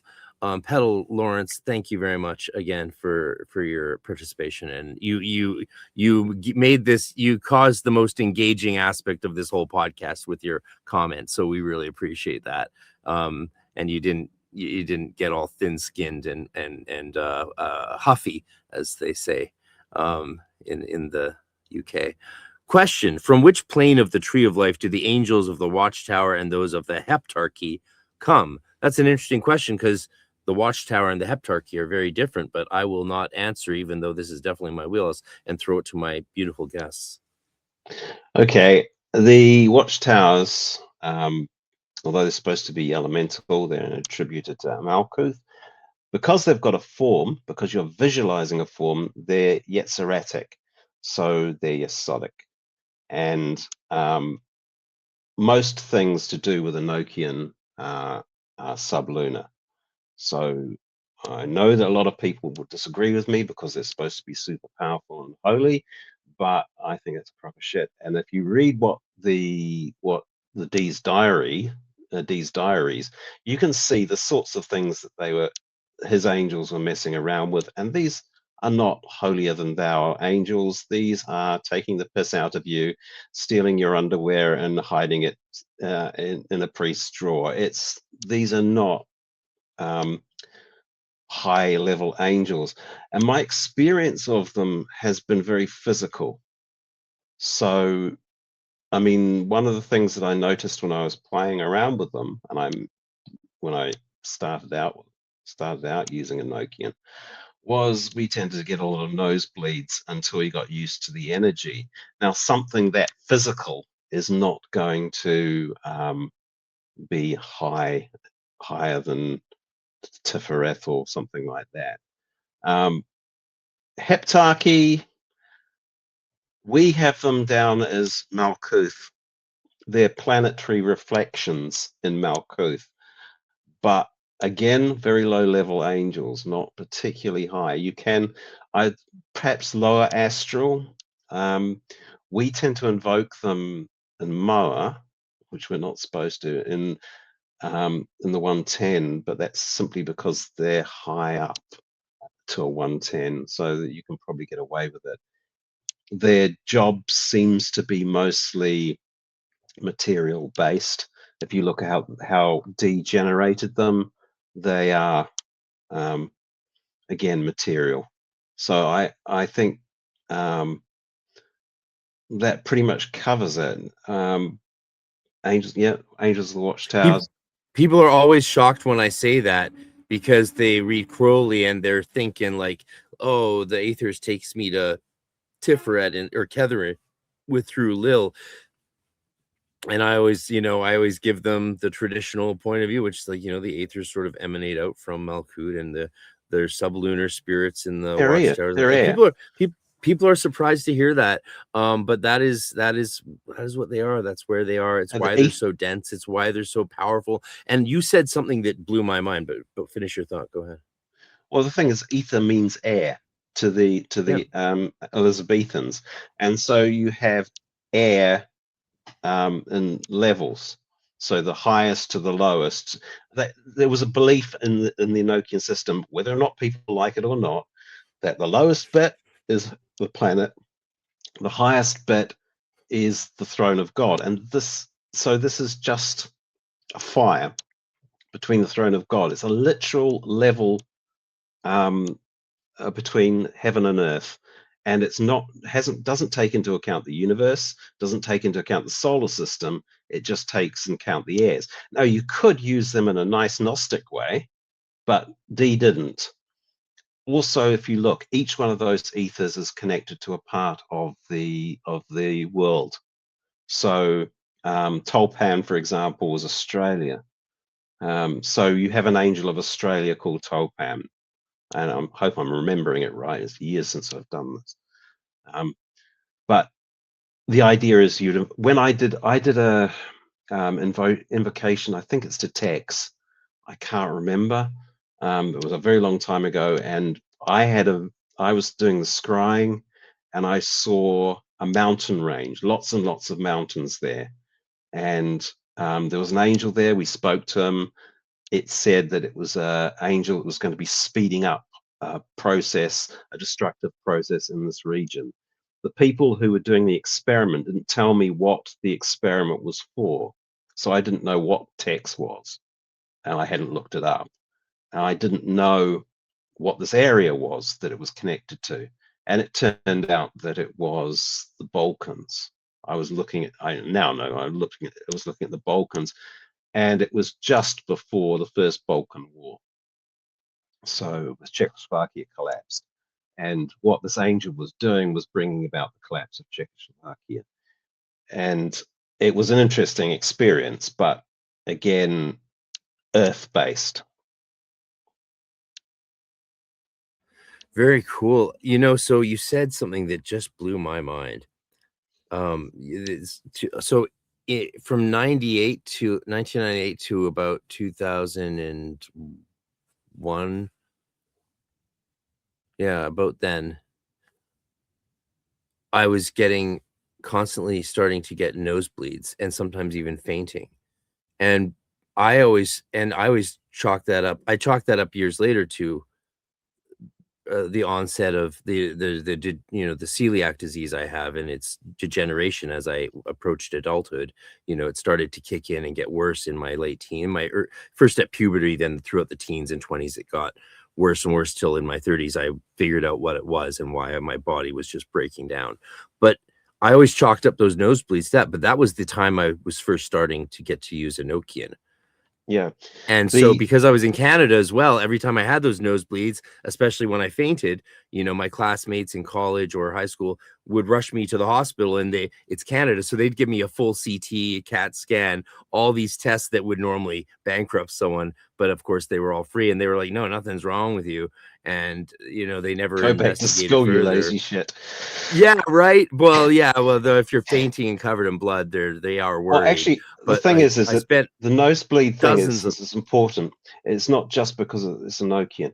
It's because when you're dealing with magic for the first time, your sphere of sensation isn't adjusted to that energy. And so one of the first things to go is your nose. Another one people get is they get dizzy because the sphere of sensation starts to spin.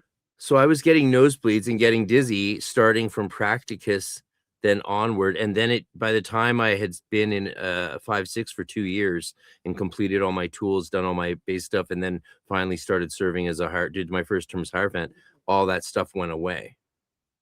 Yeah, that would be about right. Never came back. Once you get used to the energy, you can handle it. Wow. But you're a living reason why you never train kids in their teens. I love that a whole period of my life finally makes actual sense, because the celiac thing was always it was a stretch. It's like, well, that doesn't track with the disease, that symptom. Then again, we don't study that disease in Canada at all, of course, because we don't have the money in our health system because it's socialized. Anyway, enough of that. So wonderful. What a great question, Petal Lawrence. This viewer has really been galvanized some of the most exciting moments of our episode today. So thank you. I owe you a drink. Let's see what other questions we have before I let you two get off to your evening ablutions, espressos, or whatever it is you crazy Romans do. It must be amazing living in Rome. I'm so jealous. I mean, seriously. Have you ever been do you remember the Druid's View or the Druid's Den near the Colosseum? I had a gig booked there in 2005 at the Druid's View and the Druid's Rock that was in sight of the Colosseum, but our car broke down, and then one of my bandmates got dumped by her boyfriend. So the next morning she stole the car and drove back to Amsterdam and flew to Wales to try and win him back. And so we had no car to finish our tour. So I never got to play in Rome. I've never been to Italy, but I will make it there. Okay. Questions. There was at least one other that I saw that we didn't get to.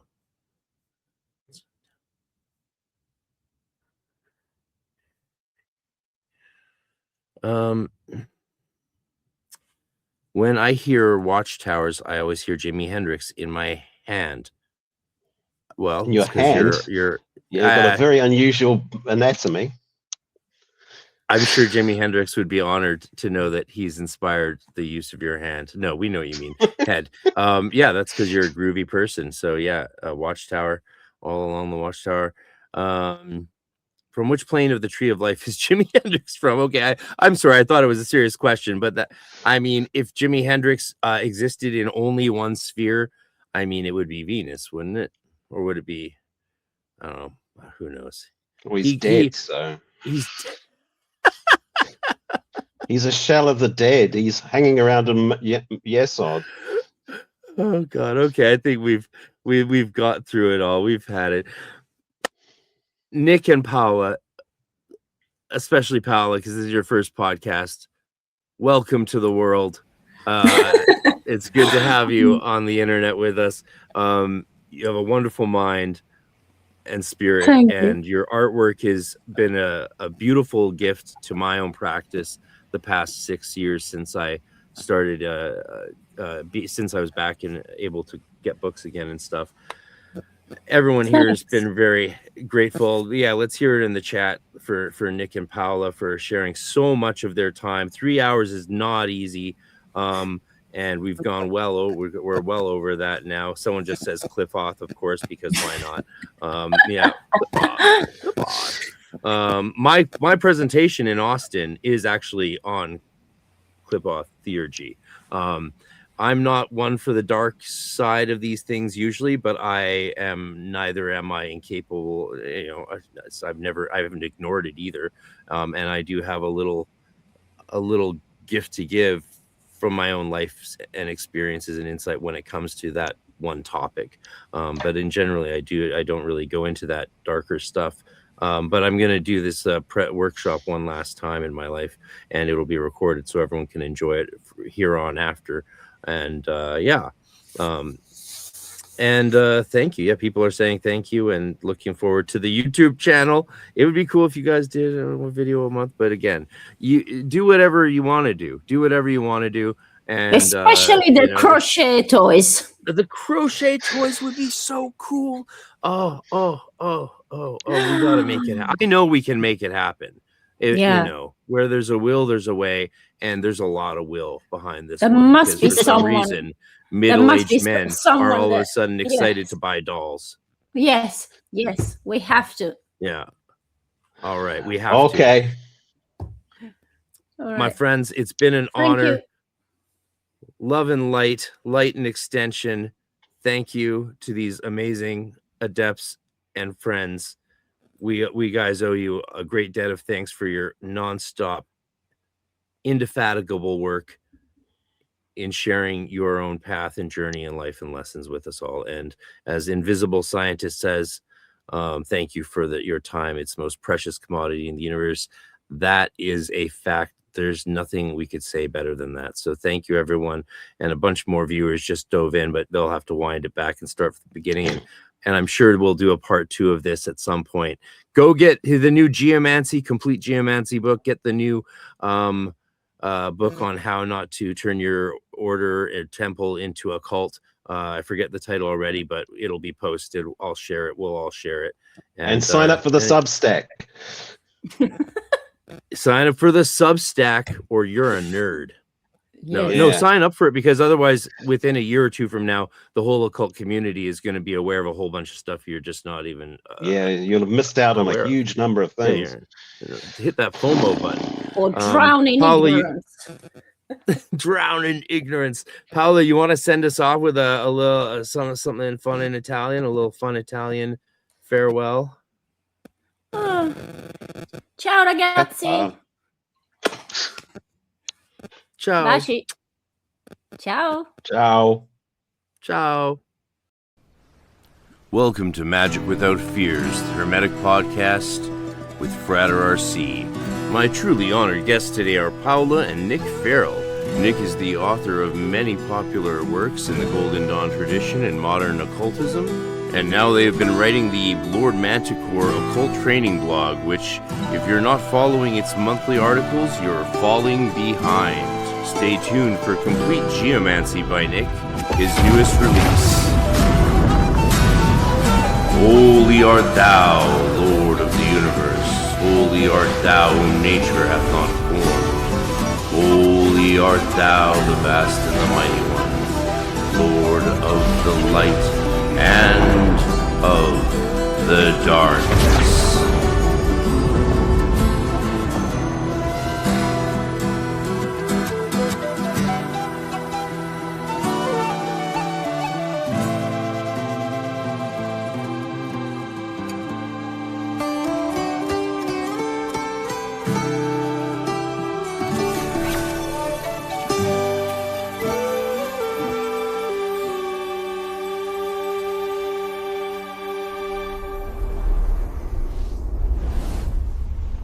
Like and subscribe.